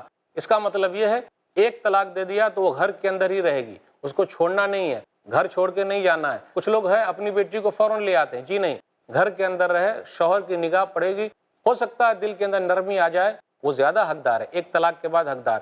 دوسری طلاق پھر دے دی دوسرے مہینے میں، پھر بھی رہے، وہ زیادہ حقدار ہے، کیونکہ ہو سکتا ہے نظر پڑے، دل میں نرمی آ جائے، بھائی بال بچے ہیں، بھائی اتنی اچھی ہے بیوی، کاہے کو چھوڑ دیں، ہو سکتا ہے بعد میں آدمی کے ذہن میں آ جائے تو پھر وہ رجوع کر لیتا ہے، تو وہ یہ زیادہ حقدار ہے رجوع کرنے کا، یعنی لوٹا لینے کا۔ جی بیوی ہے تو ان دونوں کے درمیان کوئی نکاح کا نہیں ہے، آرام سے لوٹا لیے۔ پھر اس کے بعد یہ کہا جا رہا ہے کہ عورتوں کے سلسلے میں ذکر ہوا وَلَهُنَّ مِثْلُ الَّذِي عَلَيْهِنَّ بِالْمَعْرُوفِ، کہ عورتوں کے لیے بھی ہے کہ ان کے ساتھ بھلائی کی جائے۔ نبی صلی اللہ علیہ وسلم نے فرمایا، صحیح مسلم کتاب الحج کتاب نمبر 15 حدیث نمبر 1218، اتقوا اللہ فی النساء، لوگوں عورتوں کے معاملے میں اللہ سے ڈرو، فإنکم اخذتموہن بامانۃ اللہ، بے شک تم لوگوں نے لیا ہے اللہ کی امانت کے ساتھ ان کو، واستحللتم فروجہن بکلمۃ اللہ، اور اللہ کے کلمے کے ساتھ ان کی شرمگاہ کو حلال کیا ہے۔ وَإِنَّ لَكُمْ عَلَيْهِنَّ أَلَّا يُؤْطِينَ فُرُوشَكُمْ أَحَدًا تَكْرَهُونَهُ فَإِنْ فَعَلْنَ فَاضْرِبُوهُنَّ ضَرْبًا غَيْرَ مُبَرِّحٍ وَلَهُنَّ عَلَيْكُمْ رِزْقُهُنَّ وَكِسْوَتُهُنَّ بِالْمَعْرُوفِ، بے شک تمہارا حق ان عورتوں پر ہے کہ وہ اپنے بستر پر کسی کو آنے نہ دے جس کو تم ناپسند کرتے ہو، اگر اس نے ایسا کیا تو تم اس کو ہلکی مار مارو، ایسی مار نہیں مارنے کا کہ ہاسپٹل پہنچا دے، جی نہیں، ہلکی مار، مار بھی ادب سکھانے کے لیے، نہ کہ بدلہ لینے کے لیے، خنس نکالنے کے لیے، وہ نہیں کرنا ہے۔ اور ان عورتوں کا بھی تمہارے اوپر حق ہے کہ تم ان کی روزی روٹی کا اور کپڑے کا بھی اہتمام کرو، انتظام کرو۔ ایک صحابی نبی صلی اللہ علیہ وسلم کے پاس آئے، سنن نبی داؤد کتاب النکاح کتاب نمبر 12 حدیث نمبر 2142، حکیم بن معاویہ قشیری کہتے ہیں کہ آئے اور پوچھا، کہا ما حق زوجۃ احدنا علیہ، ہم میں سے کسی آدمی پر اس کی بیوی کا کیا حق ہے؟ تو نبی صلی اللہ علیہ وسلم نے فرمایا ان تطعمها اذا طعمت وتکسوها اذا اکتسیت ولا تضرب الوجه ولا تقبح ولا تهجر الا في البيت، جب کھاؤ تو بیوی کو کھلانا، جب پہنو تو ان کو پہنانا، چہرے پہ مت مارنا، برا بھلا مت کہنا، اور گھر کے علاوہ نہ چھوڑنا۔ یہ آگے جو ذکر ہے آیت نمبر 229 230 میں، طلاق 3 ہے، الطلاق مرتان، اس لیے آیا طلاق 2 مرتبہ ہے، اس کا مطلب تیسری طلاق بھی ہوگی۔ یہ نہیں آیا تطلیقتان یعنی 2 مرتبہ طلاق، بلکہ مرہ آیا، 1 مرتبہ، 2 مرتبہ، 3 مرتبہ، تو اس لیے یہ نہیں آیا طلقتان، 2 طلاقیں نہیں کہا گیا، بلکہ کہا گیا مرتان، 2 مرتبہ ہے۔ فَإِن طَلَّقَهَا فَلَا تَحِلُّ لَهُ مِن بَعْدُ حَتَّىٰ تَنكِحَ زَوْجًا غَيْرَهُ، کہ اگر تیسری طلاق ہو گئی تو وہ پہلے شوہر کے لیے حلال نہیں ہوگی یہاں تک کہ وہ عورت دوسری جگہ شادی کر لے۔ ایک حدیث میں آپ کے سامنے رکھوں گا، سنن ابن ماجہ کتاب النکاح کتاب نمبر 9 حدیث نمبر 1936، عقبہ بن عامر کہتے ہیں نبی صلی اللہ علیہ وسلم نے فرمایا الا اخبرکم بالتیس المستعار، کیا میں تم لوگوں کو کرائے کا سانڈ نہ بتلا دوں؟ بلا یا رسول اللہ، کیوں نہیں اللہ کے رسول صلی اللہ علیہ وسلم؟ تو آپ صلی اللہ علیہ وسلم نے فرمایا لعن اللہ المحلل والمحلل لہ، اللہ کی لعنت ہے حلالہ کرنے والے پر اور حلالہ کیے جانے والے پر، یعنی مطلب کہ ایک رات کے لیے نکاح کرنا، صبح ہونے کے بعد چھوڑ دینا، یہ تو زنا ہے بھائی، نکاح نہیں ہے۔ اس لیے ذرا اس سے بچ کے رہیے، سماج کو اچھا بنائیے، قرآن و حدیث پر چلنے کی کوشش کیجیے۔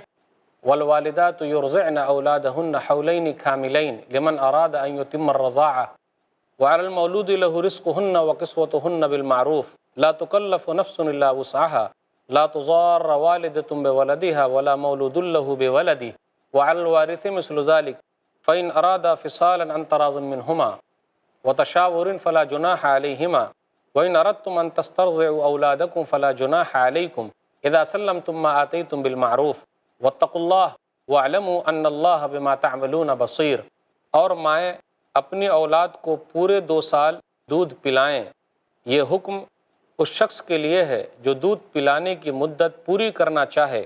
اس صورت میں باپ کے ذمہ ہے کہ ان ماؤں کو دستور کے مطابق کھانا اور کپڑا دے، کسی جان پر اس کی گنجائش سے بڑھ کر بوجھ نہ ڈالا جائے، اور نہ ماں کو اس کے بچے کی وجہ سے تکلیف دی جائے، اور نہ باپ کو اس کے بچے کی وجہ سے تنگ کیا جائے، اور اگر باپ مر جائے تو اس کے وارث کا یہی ذمہ ہے۔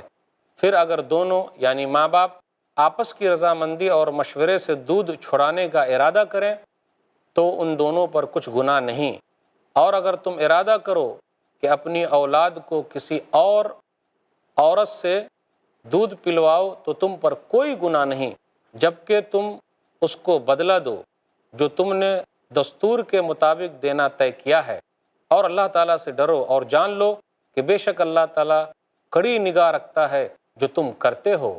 والذین یتوفون منکم ویذرون ازواجا یتربصن بانفسہن 4 اشہر وعشرا فاذا بلغن اجلہن فلا جناح علیکم فیما فعلن فی انفسہن بالمعروف واللہ بما تعملون خبیر، اور تم میں سے جو لوگ مر جائیں اور پیچھے بیویاں چھوڑ جائیں تو وہ 4 ماہ 10 دن اپنے آپ کو انتظار میں رکھیں، پھر جب ان کی عدت پوری ہو جائے تو تم پر کوئی گناہ نہیں، اپنی ذات کے معاملے میں معروف طریقے سے جو چاہیں کریں، اور اللہ تعالیٰ تمہارے ہر عمل سے خوب خبردار ہے۔ ولا جناح علیکم فیما عرضتم به من خطبۃ النساء او اکننتم فی انفسکم علم اللہ انکم ستذکرونہن ولکن لا تواعدوہن سرا الا ان تقولوا قولا معروفا ولا تعزموا عقدۃ النکاح حتی یبلغ الکتاب اجلہ واعلموا ان اللہ یعلم ما فی انفسکم فاحذروہ واعلموا ان اللہ غفور حلیم۔ اور اس بات میں تم پر کوئی گناہ نہیں کہ تم عورتوں کی عدت کے دوران انہیں اشارے کنائے میں نکاح کا پیغام دو، یا تم اپنا ارادہ اپنے دلوں میں چھپائے رکھو۔ اللہ جانتا ہے کہ بے شک تم ان عورتوں سے ذکر کرو گے، لیکن ان سے نکاح کا خفیہ وعدہ نہ کرو مگر یہی کہ دستور کے مطابق بات کہو، اور عقد نکاح کا پختہ ارادہ مت کرو یہاں تک کہ عدت پوری ہو جائے، اور جان لو کہ بے شک اللہ جانتا ہے جو کچھ تمہارے دلوں میں ہے، پس تم اس سے ڈرو اور جان لو کہ بے شک اللہ بہت بخشنے والا نہایت بردبار ہے۔ لا جناح علیکم ان طلقتم النساء ما لم تمسوهن او تفرضوا لهن فریضہ ومتعوهن على الموسع قدره وعلى المقتر قدره متاعا بالمعروف حقا على المحسنین۔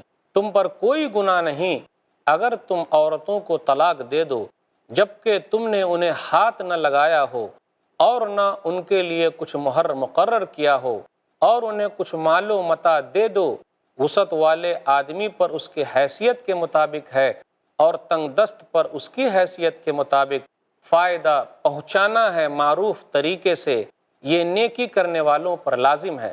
وَإِن طَلَّقْتُمُوهُنَّ مِن قَبْلِ أَن تَمَسُّوهُنَّ وَقَدْ فَرَضْتُمْ لَهُنَّ فَرِيضَةً فَنِصْفُ مَا فَرَضْتُمْ إِلَّا أَن يَعْفُونَ أَوْ يَعْفُوَ الَّذِي بِيَدِهِ عُقْدَةُ النِّكَاحِ وَأَن تَعْفُوا أَقْرَبُ لِلتَّقْوَىٰ وَلَا تَنْسَوُا الْفَضْلَ بَيْنَكُمْ إِنَّ اللَّهَ بِمَا تَعْمَلُونَ بَصِيرٌ۔ اور اگر تم انہیں ہاتھ لگانے سے پہلے طلاق دے دو جبکہ تم ان کے لیے مہر مقرر کر چکے ہو تو اس مہر کا آدھا ادا کرنا ہوگا جو تم نے مقرر کیا ہے۔ ہاں، وہ عورتیں چاہیں تو مہر معاف کر سکتی ہیں، یا وہ شخص معاف کر سکتا ہے جس کے ہاتھ میں عقد نکاح ہے، اور تم معاف کرو تو یہ تقویٰ کے زیادہ قریب ہے، اور تم آپس میں بھلائی اور احسان کا برتاؤ کرنا مت بھولو، بے شک اللہ تمہارے ہر عمل پر نگاہ رکھتا ہے۔ حافظوا علی الصلوات والصلاة الوسطی وقوموا للہ قانتین۔ اور تم سب نمازوں اور خاص طور پر درمیان والی نماز کی حفاظت کرو اور اللہ کے سامنے عاجزی کرنے والے بن کر کھڑے ہو۔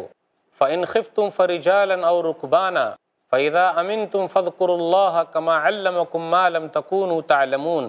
پھر اگر تم خوف کی حالت میں ہو تو پیدل یا سوار ہی نماز پڑھ لو، پھر جب تم امن میں ہو جاؤ تو اللہ کو یاد کرو جس طرح اس نے تمہیں وہ سکھایا جو تم نہیں جانتے تھے۔ والذین یتوفون منکم ویذرون ازواجا وصیۃ لازواجہم متاعا الی الحول غیر اخراج فإن خرجن فلا جناح علیکم فیما فعلن فی انفسہن من معروف واللہ عزیز حکیم۔ اور تم میں سے جو لوگ مر جائیں اور بیویاں چھوڑ جائیں ان پر اپنی بیویوں کے حق میں وصیت کرنا لازم ہے کہ انہیں خرچ دیا جائے اور ان کو 1 سال تک گھر سے نہ نکالا جائے، پھر اگر وہ خود چلی جائیں تو تم پر اس کے بارے میں کوئی گناہ نہیں جو وہ دستور کے مطابق معروف طریقے سے اپنی ذات کے معاملے میں کرے، اور اللہ غالب ہے، خوب حکمت والا ہے۔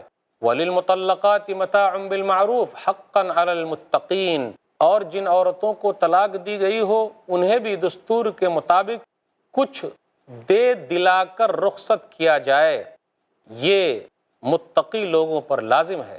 كَذَلِكَ يُبَيِّنُ اللَّهُ لَكُمْ آيَاتِهِ لَعَلَّكُمْ تَعْقِلُونَ۔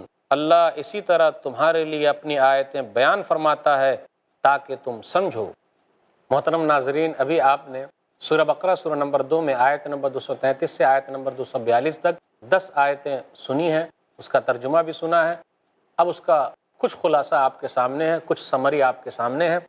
جو آیتیں پڑھی گئی اس کے اندر یہ کہا گیا کہ رضاعت کی اجرت کیا ہوگی، جو دودھ پلائے اس کو بدلہ کیا ملے گا، اس کا تذکرہ ہوا۔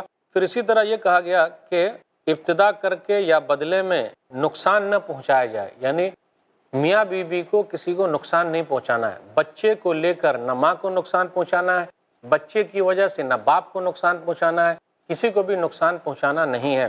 پھر اسی طرح کہا گیا جس عورت کا شوہر فوت ہو جائے، مر جائے، اس کی عدت کیا ہوگی، تو 4 مہینہ 10 دن ہے۔ عدت کی حکمت کیا ہے، اس کا بھی تذکرہ انشاءاللہ ہوگا۔ سوگ کے ایام میں عورت زیب و زینت سے بچے، 4 مہینہ 10 دن وہ جو سوگ منائے گی تو زیب و زینت نہ کرے۔ پھر اسی طرح یہ کہا گیا کہ عدت میں نکاح کی ممانعت ہے مگر اشارہ کنایہ جائز ہے۔ پھر اسی طرح تعلق قائم کرنے سے پہلے طلاق دے دی لیکن اس کی مہر جو تھی وہ فکس تھی، تو اب کتنی مہر وہ دے گا اس کا بھی تذکرہ۔ طلاق یافتہ عورتوں کو کچھ نہ کچھ دے دیا جائے تاکہ ان کو تسلی ہو جائے ذرا۔ پھر مقاربت سے پہلے یعنی ملنے سے پہلے اگر طلاق ہو گئی تو اس کا کیا، نصف مہر ہے۔ صلاۃ وسطیٰ، نماز کے بارے میں ذکر ہے، تمام نمازوں کی حفاظت کرنا ہے، خاص طور پہ عصر کی نماز، اس کا اہتمام کرنا ہے۔ نماز میں گفتگو کرنے سے منع کیا گیا، بات نہیں کر سکتے۔ پھر اسی طرح نماز خوف کی حالت میں نماز، تو نماز کی بڑی اہمیت، اس کا بڑا مقام، اس کا بڑا مرتبہ، کہ ڈر کی حالت میں بھی نماز معاف نہیں ہے۔ تو یہ چند سمری تھی، یہ چند خلاصہ تھا۔ اب ہم تفسیر لیتے ہیں، کومنٹری لیتے ہیں۔ آیت نمبر 233، والوالدات یرضعن اولادہن حولین کاملین، ماؤں کے لیے ہے کہ وہ اپنی اولاد کو 2 سال مکمل دودھ پلائے۔ اب 2 سال دودھ پلائے۔ قرآن کریم دنیا کی ایک ایسی کتاب ہے جس کے اندر سب کو حق دیا گیا ہے، عورتوں کا حق ہے، بچوں کا حق ہے۔ تو یہاں دیکھ لیجئے بچوں کا حق ہے کہ بھئی 2 سال تک دودھ پلانا۔ امی جو دودھ پلا رہی ہیں نا وہ اپنا خون پلا رہی ہیں، تو دودھ کا ہمیشہ خیال رکھنے کا، احترام کرنے کا۔ تو قرآن کریم دنیا کی کتاب ہے جس کے اندر بچوں کا حق دیا گیا ہے، 2 سال تک دودھ پلانا۔ 2 سال سے نیچے میں بھی دودھ کو چھڑا سکتے ہیں، دونوں میں معاہدہ طے ہو جائے کہ بھئی کب دودھ کو چھڑانا، لیکن دودھ چھڑانے میں بچہ ایسا نہ ہو جائے کہ وہ لاچار ہو جائے، اس کو پریشانی لائق ہو جائے۔ ہاں اگر وہ کھانے پینے کے لائق ہو گیا ہے تو کوئی حرج کی بات نہیں۔ تو اسی طرح ماں باپ کو بھی چاہیے کہ اچھا خیال رکھے، بچوں کا خیال رکھے، اور ماں باپ خیال تو رکھتے ہی ہیں۔ کچھ لوگ بولتے ہیں ہم کو کیا معلوم کہ ہمارے ماں باپ نے ہمارا خیال رکھا ہے۔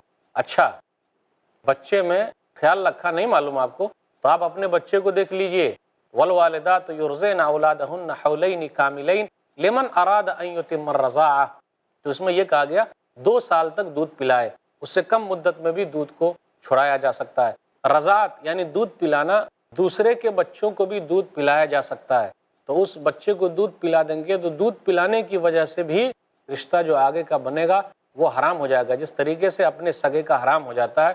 ایک حدیث پر غور کر لیں، صحیح بخاری کتاب الشہادات، کتاب نمبر 52، حدیث نمبر 2645، ابن عباس رضی اللہ تعالیٰ عنہ سے روایت ہے، قال النبی صلی اللہ علیہ وسلم فی بنت حمزہ، نبی صلی اللہ علیہ وسلم نے حمزہ کی بیٹی کے بارے میں فرمایا، لا تحل لی، وہ میرے لیے حلال نہیں ہے، یحرم من الرضاع کما یحرم من النسب، دودھ پلانے کی وجہ سے بھی حرمت ہوتی ہے جس طریقے سے حسب و نسب کی وجہ سے حرمت ثابت ہوتی ہے۔ ہی بنت اخی من الرضاعہ، کیونکہ وہ میرے دودھ والے بھائی کی بیٹی ہے، یعنی حمزہ اور نبی صلی اللہ علیہ وسلم دونوں ایک ہی عورت سے دودھ پیے تھے، تو حمزہ نبی صلی اللہ علیہ وسلم کے چچا ہیں اور ایک ہی عورت سے دودھ پیے، اس لیے ان کی بیٹی سے نکاح نبی صلی اللہ علیہ وسلم نے کہا جائز نہیں ہے، رضاعت کی وجہ سے حرمت ثابت ہو گئی۔ رضاعت اصل میں کون سی رضاعت ہے، دودھ پلانا اصل میں کون سا دودھ پلانا ہے؟ سنن ترمذی کتاب الرضاع، کتاب نمبر 10، حدیث نمبر 1152، صحیح حدیث ہے یہ، لا يحرم من الرضاعة الا ما فتق الامعاء في الثدي وكان قبل الفطام، سلمہ رضی اللہ تعالیٰ عنہ کہتی ہیں وہی رضاع یعنی دودھ پلانا حرمت ثابت کرتا ہے جو چھاتی سے نکل کر آنتوں کو پھاڑ دے اور یہ دودھ چھڑانے کی مدت سے پہلے ہو، چنانچہ اس مدت کے اندر کوئی بچہ کسی عورت کا اس طریقے سے دودھ پی لے گا جس سے رضاعت ثابت ہو جاتی ہے تو ان کے درمیان رضاعت کا وہ رشتہ قائم ہو جائے گا، جس کے بعد رضائی بھائی بہنوں میں آپس میں اسی طرح نکاح حرام ہوگا جس طریقے سے نسبتی بھائی بہن میں نکاح حرام ہے۔ آگے رضاعت کی اجرت کے بارے میں آیا، وَعَلَى الْمَوْلُودِ لَهُ رِزْقُهُنَّ وَكِسْوَتُهُنَّ بِالْمَعْرُوفِ، کہ ضروری ہے باپ پر کہ ان عورتوں کا خیال رکھے جو عورت دودھ پلا رہی ہے، ہو سکتا ہے طلاق ہو گیا ہو لیکن دودھ پلا رہے ہیں نا بچے کو، تو خیال رکھے، ان کی روزی روٹی کا انتظام کرے، اسی طرح کپڑے کا انتظام کرے اور اچھے طریقے سے انتظام کرے۔ مولود اللہ سے مراد کیا ہے؟ باپ ہے۔ طلاق ہو جانے کی صورت میں شیر خوار بچہ یعنی دودھ پیتا بچہ ہے تو اس کی ماں کی کفالت کا مسئلہ ہے، کیونکہ ماں کا بھی خیال رکھنا پڑے گا تب نہ وہ دودھ پلائے گی۔ تو ہمارے سماج کے اندر طلاق کے بعد یہ مسئلہ بہت پیچیدہ ہوتا جا رہا ہے۔ ماں کو طلاق ہو گئی، بچہ ہے، تو آپ دیکھ لیجیے دو خاندان والے لڑتے ہیں، ادھر شوہر کے بھی خاندان والے لڑتے ہیں، بیوی کے بھی خاندان والے لڑتے ہیں، جی ہم بچہ نہیں دیں گے۔ اب کبھی دیکھنے کے لیے بھی آئے تو منہ بھی نہیں دکھا دیتے ہیں۔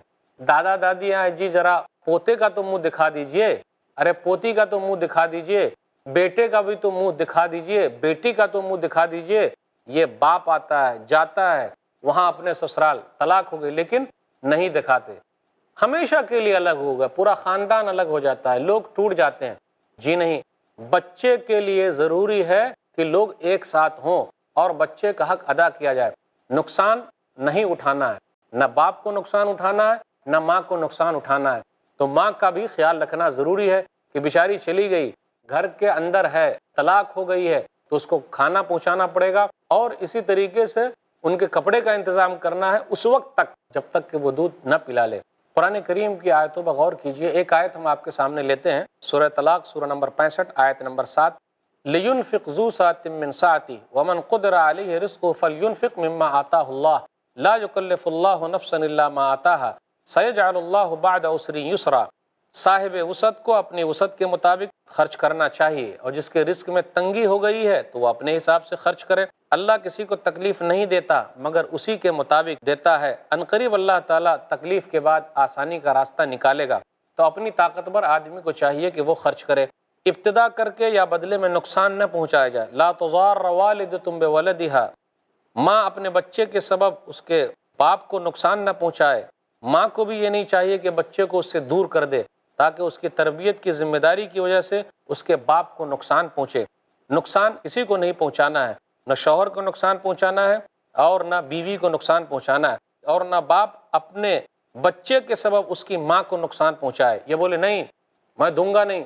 کچھ لوگ ایسے بھی ہوتے ہیں، جیسا بھی بچہ رہے، دودھ پیتا بچہ ہے، تم چلی جاؤ، ہم اپنے کسی ایک بچے کو نہیں دیں گے۔ ایسے بہت سارے لوگ ہیں اپنے خاندان میں، چھوٹا چھوٹا بچہ ہے اور کتنے لوگ سخت دل ہو جاتے ہیں کہ بیچاری ماں کو دھکا مار کے بھگا دیتے ہیں اور ترس کے وہ رہ جاتی ہے، جی کم سے کم دودھ پلانے کی مدت تو پوری ہو جاتی نہیں۔ ایسے میں کئی لوگوں کو جانتا ہوں اور آپ بھی کئی لوگوں کو جانتے ہیں، کیسے سخت دل لوگ ہیں۔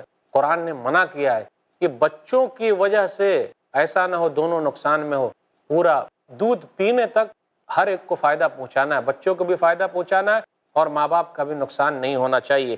پھر آگے یہ کہا جا رہا ہے کہ وَعَلَى الْوَارِثِ مِثْلُ ذَلِكَ، ابا کا اگر انتقال ہو گیا تو وارث جو ذمہ دار بنے گا اس کے لیے بھی ہے کہ اس عورت کو نقصان نہ پہنچائے بلکہ اس کا خیال رکھے اور بچوں کو اس سے دور نہ کرے بلکہ پوری طریقے سے دودھ پینے دے۔ قرآن نے بچوں کو حق دیا ہے تو قرآن بچوں کے لیے بھی ہے۔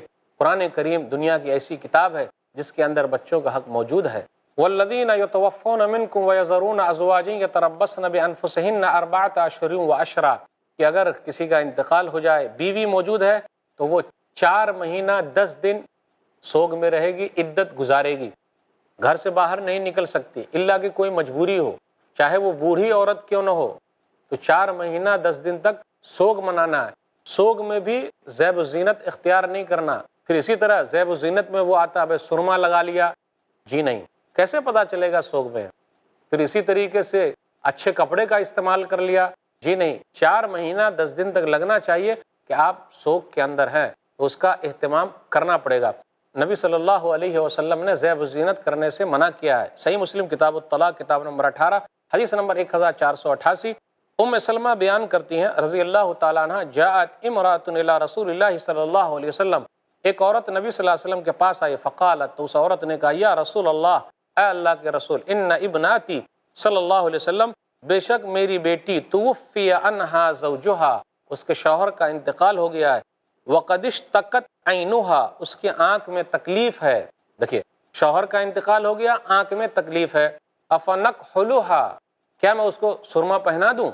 فقال رسول اللہ صلی اللہ علیہ وسلم لا، تو رسول اللہ صلی اللہ علیہ وسلم نے فرمایا نہیں، مرتین او ثلاثا، 3 مرتبہ کہا، کل ذالک یقول لا، ثم قال، پھر نبی صلی اللہ علیہ وسلم نے فرمایا انما ہی 4 اشہر و عشر، نبی صلی اللہ علیہ وسلم نے فرمایا یہ مدت 4 ماہ 10 دن ہے، اس لیے زیب و زینت کو ترک کر دینا ہے، چھوڑ دینا ہے۔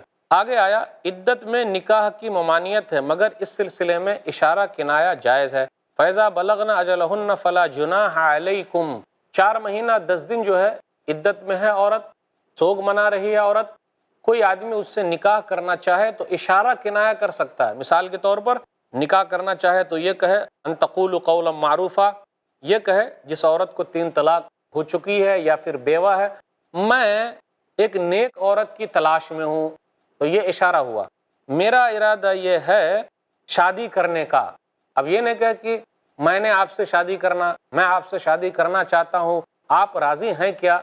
ارے بھائی ابھی بیچاری 4 مہینہ 10 دن سوگ میں ہے، کہیں کہیں کچھ مسائل ادھر ادھر ہو جاتے ہیں، اس لیے اس سے بچیے گا۔ اشارہ کنایہ کر سکتے، لیکن اشارہ کنایہ وہاں نہیں کر سکتے۔ اشارہ کنایہ جس عورت کو 2 طلاق ہوئی ہو، پہلے مہینے میں ہو گئی، تو وہاں اشارے سے بھی آپ نہیں بولیں گے کہ جی ہم آپ سے نکاح کرنا چاہتے ہیں، کیونکہ شوہر کو تو رجوع کرنے کا حق حاصل ہے، واپس لینے کا حق حاصل ہے۔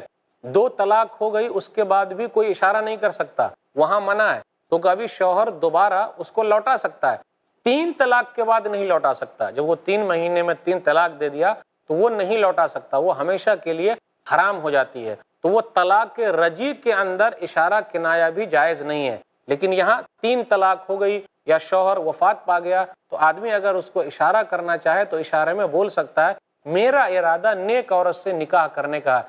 پھر جب عدت پوری ہو گئی 4 مہینہ 10 دن تو چاہے تو نکاح کر لے، اس کے بارے میں بیان کیا گیا۔ پھر اسی طرح یہ ذکر ہے 236 وغیرہ میں کہ عورت سے نکاح کیا لیکن اس کو چھوئے ہی نہیں، ویسے ہی طلاق دے دیے، مہر بھی متعین نہیں ہے تو کچھ نہ کچھ دے دیا جائے، اسی لیے کہا جا رہا ہے کہ کچھ نہ کچھ دے دو، وَمَتِّعُهُنَّ، اور کچھ نہ کچھ دے دو۔ اور ایک چیز اور، نکاح کیا، مہر بھی متعین ہے، اور ملنے سے پہلے یعنی رات میں ملنے سے پہلے یا پھر ویسے بھی دونوں ایک ساتھ ہوں، ملنے سے پہلے ہی چھوڑ دیا، طلاق دے دیا، آدھا مہر دینا پڑے گا، اس کا حکم بیان کیا جا رہا ہے۔ الا ان یعفونا، وہ عورت چاہے تو آدھا بھی معاف کر سکتی ہے، آدمی کے لیے ہے کہ تم معاف کر دو تو بہتر ہے، تقویٰ کے زیادہ قریب ہے، مطلب آدھا مہر کیوں، پورا مہر دے دو، یہ زیادہ ہے۔ آگے کہا جا رہا ہے طلاق یافتہ عورتوں کی 4 قسمیں ہیں، جن کا حق مہر مقرر ہے، شوہر نے مجامعت کی ہے تو ان کو پورا حق مہر دیا جائے گا۔ پھر اسی طرح حق کے مہر مقرر ہے، مجامعت نہیں کی گئی ہے تو اس کو صرف متع طلاق کا دیا جائے گا، یعنی طلاق جب دی جائے گی تو کچھ نہ کچھ دے دیا جائے گا۔ حق کے مہر مقرر ہے، مجامعت نہیں کی گئی تو آدھا مہر دیا جائے گا۔ پھر اسی طرح مجامعت کی گئی ہے، حق کے مہر متعین نہیں ہے تو مہر مثل ہے۔ آگے 238 239 میں نماز کے بارے میں، حافظوا علی الصلوات والصلاۃ الوسطی وقوموا للہ قانتین، نمازوں کی حفاظت کرو، اور خاص طور پہ عصر کی نماز، اس لیے سامعین کرام نماز کی حفاظت کیجیے۔ چند باتیں میں نے آپ کے سامنے رکھی، اللہ تعالیٰ سے دعا ہے کہ اللہ تعالیٰ ہم لوگ کتاب و سنت پر چلنے کی توفیق دے، اللہ بدعت و خرافات سے دور رکھے، آمین۔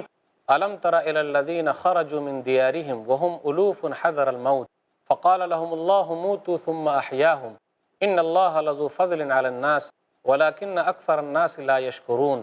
اے نبی، کیا آپ نے ان لوگوں کو نہیں دیکھا جو اپنے گھروں سے موت کے ڈر سے نکلے اور وہ کئی ہزار تھے، پس اللہ نے ان سے کہا تم مر جاؤ، پھر اس نے ان کو زندہ کر دیا، بے شک اللہ لوگوں پر فضل کرنے والا ہے لیکن اکثر لوگ شکر ادا نہیں کرتے۔ وقاتلوا فی سبیل اللہ واعلموا ان اللہ سمیع علیم، اور تم اللہ کی راہ میں لڑو اور جان لو کہ بے شک اللہ خوب سننے والا، خوب جاننے والا ہے۔ من ذا الذی یقرض اللہ قرضا حسنا فیضاعفہ له اضعافا کثیرہ واللہ یقبض ویبسط والیہ ترجعون۔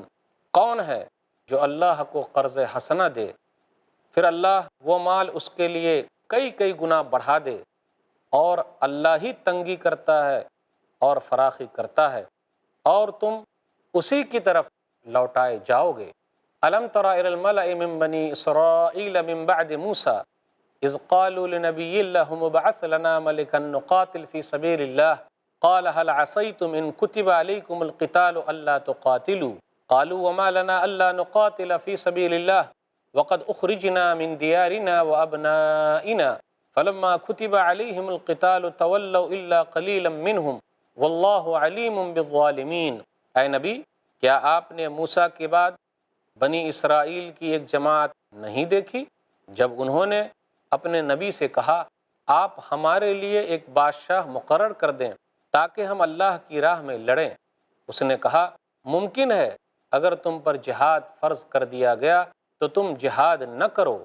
انہوں نے کہا آخر ہمیں کیا ہوا ہے کہ ہم اللہ کی راہ میں نہ لڑیں جبکہ ہمیں اپنے گھروں اور اپنے بیٹوں سے نکال دیا گیا ہے؟ پھر جب ان پر لڑنا فرض کر دیا گیا تو ان میں سے تھوڑے سے لوگوں کے سوا سب پھر گئے، اور اللہ ظالموں کو خوب جانتا ہے۔ وقال لهم نبيهم ان الله قد بعث لكم طالوت ملكا قالوا أنى يكون له الملك علينا ونحن أحق بالملك منه ولم يؤت سعة من المال قال إن الله اصطفاه عليكم وزاده بسطة في العلم والجسم والله يؤتي ملكه من يشاء والله واسع عليم۔ اور ان کے نبی نے ان سے کہا بے شک اللہ نے تمہارے لیے طالوت کو بادشاہ مقرر کیا ہے۔ انہوں نے کہا ہم پر اس کی بادشاہی کیسے ہو سکتی ہے جبکہ ہم بادشاہی کے اس سے زیادہ حقدار ہیں، وہ مالدار نہیں ہیں۔ اس نے کہا بے شک اللہ نے اسے تم پر چن لیا ہے اور اسے علم اور جسم دونوں میں زیادہ کشادگی دی گئی ہے، اور اللہ جسے چاہتا ہے اپنا ملک عطا کرتا ہے، اور اللہ بڑا وسعت والا خوب جاننے والا ہے۔ وقال لهم نبيهم ان آية ملكه ان يأتيكم التابوت فيه سكينة من ربكم وبقية مما ترك آل موسى وآل هارون تحمله الملائكة ان في ذلك لآية لكم ان كنتم مؤمنين۔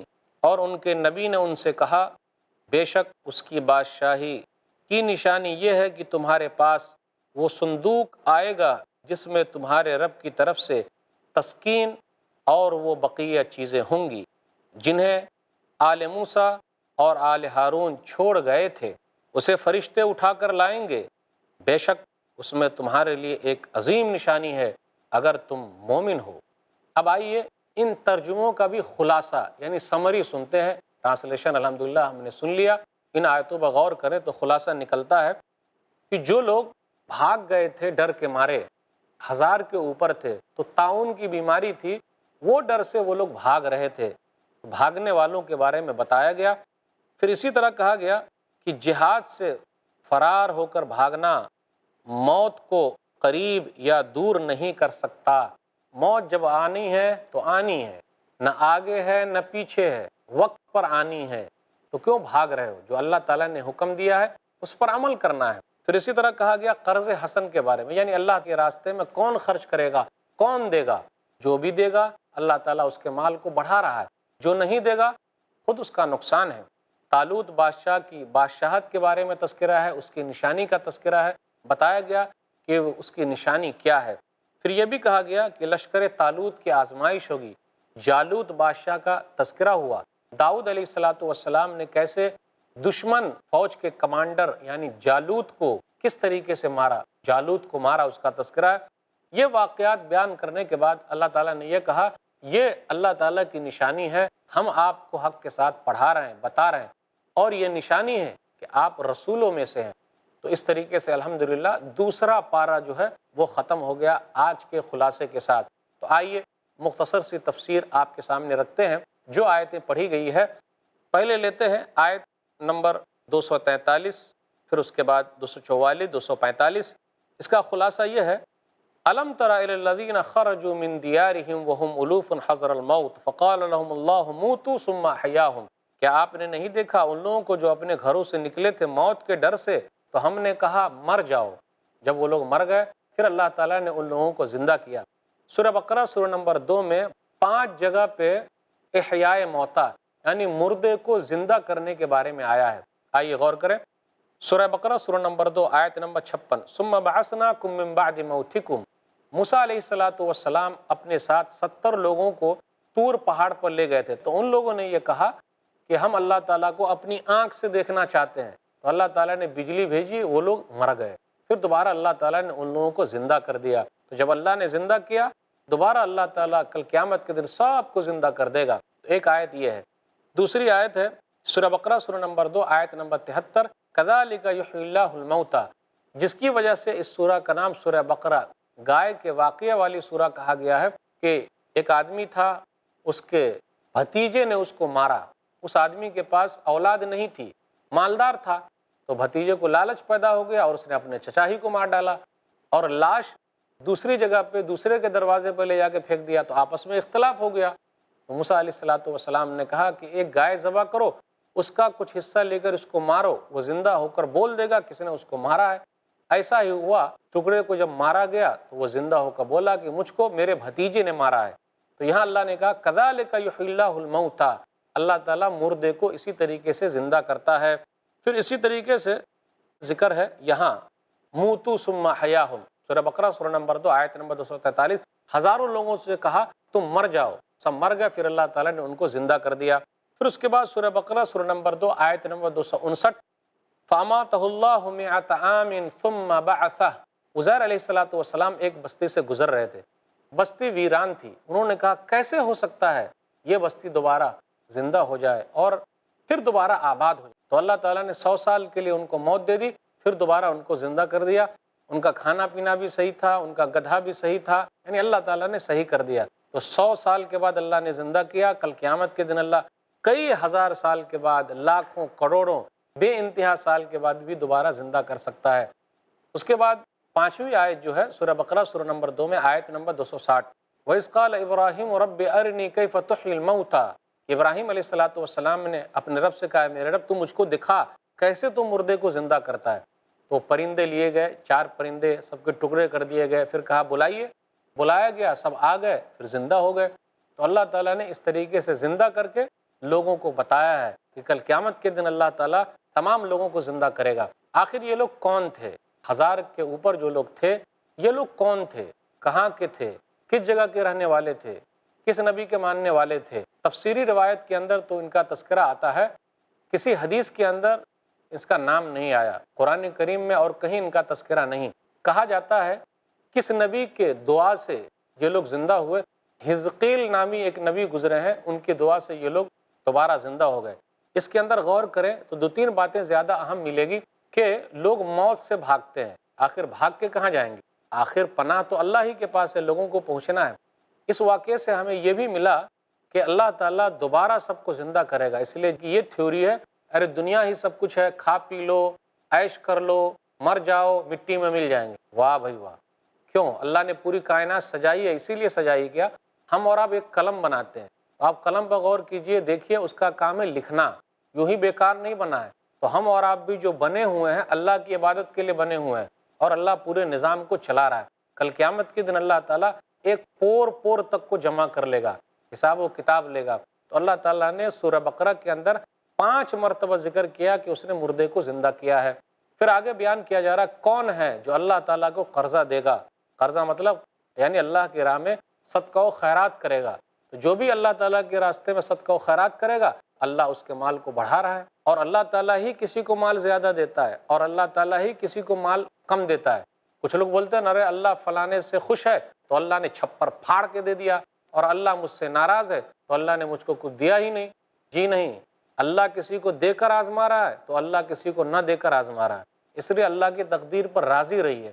اسلام کے اندر جو تقدیر کا مسئلہ ہے نا، مال ملنے کے سلسلے میں کوئی یہ کہے میں بڑا ہوشیار ہوں تو مجھ کو مال مل رہا ہے، نہیں، اللہ کا رحم و کرم ہے کہ اللہ نے آپ کو مال دیا ہے، تو اللہ کسی کو دے کر آزماتا ہے، کسی کو نہ دے کر آزماتا ہے۔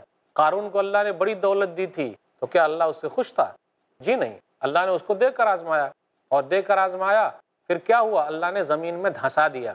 تو اللہ نے مال دیا، مال اللہ کا ہے۔ اب غور کر لیں، ہم اور آپ جب اپنا خزانہ بناتے ہیں تو چابی اپنے پاس رکھتے ہیں، کی اپنے پاس رکھتے ہیں، کسی کو دیتے نہیں، کہیں کوئی کھول کر لے جائے گا، چوری کر لے گا۔ اور اللہ تعالیٰ نے مال ہم کو دیا، مال جبکہ اللہ ہی کا ہے اور چابی بھی ہم کو دے دی، بھائی خرچ کیجیے اللہ تعالیٰ کے راستے میں دیجیے، تو جو اللہ کے راستے میں دے گا ان کو شانتی ملتی ہے، اس کا مال بڑھتا ہے۔ تو بخیلی مت کیجیے گا، کنجوسی مت کیجیے گا، جو بھی آ رہا ہے غریبوں کی مدد کیجیے، یتیموں کے، بیواؤں کی، مسکینوں کی، سب کی مدد کیجیے اور اللہ کے راستے میں دیجیے، اللہ تعالیٰ بہت خوش ہوتا ہے۔ جو بھی صدقہ و خیرات کر رہا ہے، اللہ کے راستے میں دے رہا ہے، لگا رہا ہے، اس کا مال گھٹتا نہیں۔ ایک حدیث پر غور کر لیں، صحیح مسلم کتاب البر والصلہ کتاب نمبر 45 حدیث نمبر 2588، ما نقصت صدقۃ من مال، صدقہ و خیرات کرنے سے مال کم نہیں ہوتا۔ وما زاد اللہ عبدا بعفو الا عزا وما تواضع احد للہ الا رفعہ اللہ، جو کوئی بندہ کسی کو معاف کر دیتا ہے تو اللہ تعالیٰ اس کی عزت کو بڑھا دیتا ہے، اور جو خاکساری دکھاتا ہے یعنی تواضع، بھئی میں کچھ بھی نہیں ہوں، اور جو اللہ کے لیے جھکتا ہے تو اللہ اس کو اٹھا لیتا ہے۔ تو صدقہ و خیرات کرنے کا بڑا مقام ہے، اس کا بڑا مرتبہ ہے۔ آگے ذکر ہو رہا آیتوں میں، کیا آپ نے دیکھا نہیں ان کی طرف ملا مطلب بڑے لوگ، بنی اسرائیل کے بڑے لوگ، باروب لوگ، ملا مانے ہوتا ہے بھر جانا، یعنی جن کو دیکھ کر لوگ گھبراہٹ میں مبتلا ہو جائیں۔ تو اب ان لوگوں نے یہ کہا اپنے نبی سے، کہا جاتا یہ شمویل نبی تھے کہ آپ دعا کیجئے اللہ تعالیٰ سے کہ ہمارے لیے کوئی بادشاہ متعین کر دے۔ ان کے حالات بہت برے چل رہے تھے۔ یوشع بن نون کے بعد کہا جاتا ہے، یا موسیٰ علیہ السلام کے بعد ان کے حالات بہت برے تھے، اللہ تعالیٰ نے ان سے تمام چیزیں چھین لی تھی۔ کیوں؟ اس لیے کہ ان کے اندر بتوں کی پوجا آ گئی اور وہ لوگ اللہ کے قانون کو توڑنے لگے۔ پھر دوبارہ یہ شمویل نبی جو آئے، ان لوگوں نے دعا کی کہ اللہ نیک آدمی پیدا کر دے، تو انہوں نے دعا کی، تو ان کے اثر سے پھر ان کا فائدہ ہو رہا بنی اسرائیل کا۔ اب ان لوگوں نے یہ کہا اپنے نبی سے، شمویل نبی سے، کہ آپ ہمارے لیے دعا کیجئے کہ اللہ ہمارے لیے کوئی بادشاہ متعین کر دے تاکہ ہم ان کی کمانڈرنگ میں لڑیں اور فتح حاصل کر لیں۔ شمویل نبی نے کہا کہ بھائی آپ لوگ طاقت نہیں رکھ سکتے ہو، کیونکہ آپ کے باپ دادا کی کہانی یہی رہی ہے اور آپ لوگوں کی بھی کہانی یہی ہے، بالآخر وہی ہوا۔ تو اللہ تعالیٰ نے طالوت نامی ایک آدمی کو ان کے اوپر بادشاہ بنا دیا۔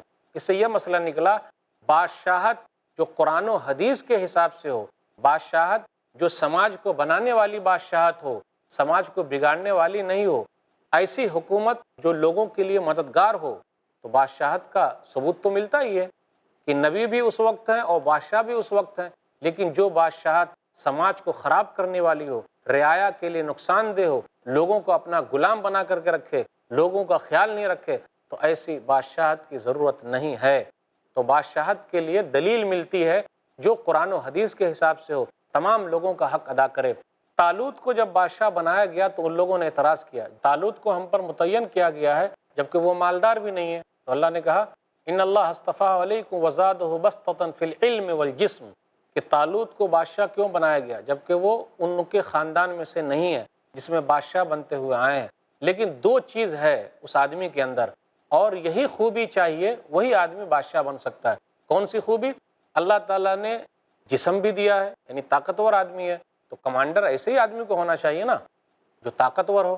پھر کہا علم میں بھی اللہ تعالیٰ نے ان کو بڑھایا ہے، تو دو چیز کی خوبی بیان کی گئی، جسم کو بھی بڑھایا، علم کو بھی بڑھایا، ہر چیز میں یہ آگے ہیں، اسی وجہ سے یہ بادشاہ بنے ہیں۔ اب ان لوگوں نے یہ کہا کہ آخر نشانی کیا ہے؟ نشانی کیا ہے کہ جی یہ بادشاہ ہیں، ان کی بات مانی جائے۔ نشانی کے طور پر یہ بتایا گیا کہ طالوت بادشاہ کی نشانی یہ ہے کہ برکت کے طور پر اللہ تعالیٰ کیا کرے گا، وہ جو صندوق چھین لیا گیا تھا، وہ تابوت جو چھین لیا گیا تھا ان لوگوں سے لے لیا گیا تھا، جس میں موسیٰ علیہ السلام اور ہارون علیہ السلام کے تبرکات موجود تھے، اس بادشاہ کے ذریعے، طالوت کے ذریعے اللہ تعالیٰ تم لوگوں کو دکھائے گا اور فرشتے یہ لے کر آئیں گے۔ اور بالآخر ایسا ہی ہوا، طالوت کے دروازے پر پہنچا دیا گیا، جسے دیکھ کر بنی اسرائیل بہت خوش ہوئے کہ واہ بھائی بہت اچھا ہے، اب بادشاہ مان لیا۔ جب بادشاہ تسلیم کر لیا تو اب کیا ہوا؟ بادشاہ تسلیم کرنے کے بعد پھر انہوں نے خطاب کیا، کہا دیکھو اللہ تعالیٰ تم لوگوں کو آزمانے والا ہے۔ یہ آیت جو گزری کہ وہ لوگ نشانی دیکھنے کے لیے مجبور ہو گئے کہ جی ہم کو نشانی دیکھنی چاہیے۔ سکینۃ من ربکم و بقیہ، ہم لوگ بولتے ہیں نا بقیہ، اردو میں بولتے ہیں بقیہ، بقیہ نہیں بولنے کا، بقیہ مطلب جو چیز باقی ہے، بقیہ نہیں، اصل میں وہ عربی سے لیا گیا ہے بقیہ، اس لیے اردو میں بھی اس کو بقیہ ہی بولنا چاہیے۔ سکینت بولتے ہیں اللہ کی طرف سے خالص نصرت کا ایسا نزول جو وہ اپنے خاص بندوں پر نازل فرماتا ہے۔ تو موسیٰ علیہ السلام اور ہارون علیہ السلام کے جو تبرکات تھے وہ تبرکات ان کو لوٹا دیے گئے۔ اس سے یہ مسئلہ نکلتا ہے کہ نیک لوگوں کے تبرکات موجود ہیں، لیکن واقعی وہ نیک ہونے چاہیے، صالحین ہونا چاہیے، اور اس کے لیے دلیل ہونی چاہیے۔ وہ نہیں ہونا چاہیے کہ لوگ اپنی طرف سے بول رہے ہیں کہ فلاں نیک ہے اور اپنی طرف سے لوگ ان کے تبرکات کا ذکر کر رہے ہیں۔ جی نہیں، اس کے لیے سند ہونی چاہیے اور آدمی نیک ہونا چاہیے۔ ایسے ہی فائدہ مند اسلامک ویڈیوز دیکھنے اور منہج سلف پر کتاب و سنت کی تعلیمات کو عام کرنے میں ہمارا تعاون کریں، تاکہ آپ کے لیے ذریعہ نجات، جنت کے حصول کا سبب، ساتھ ہی مال میں برکت و اضافے کا ذریعہ بھی بنے۔ آمین۔ جزاک اللہ خیرن۔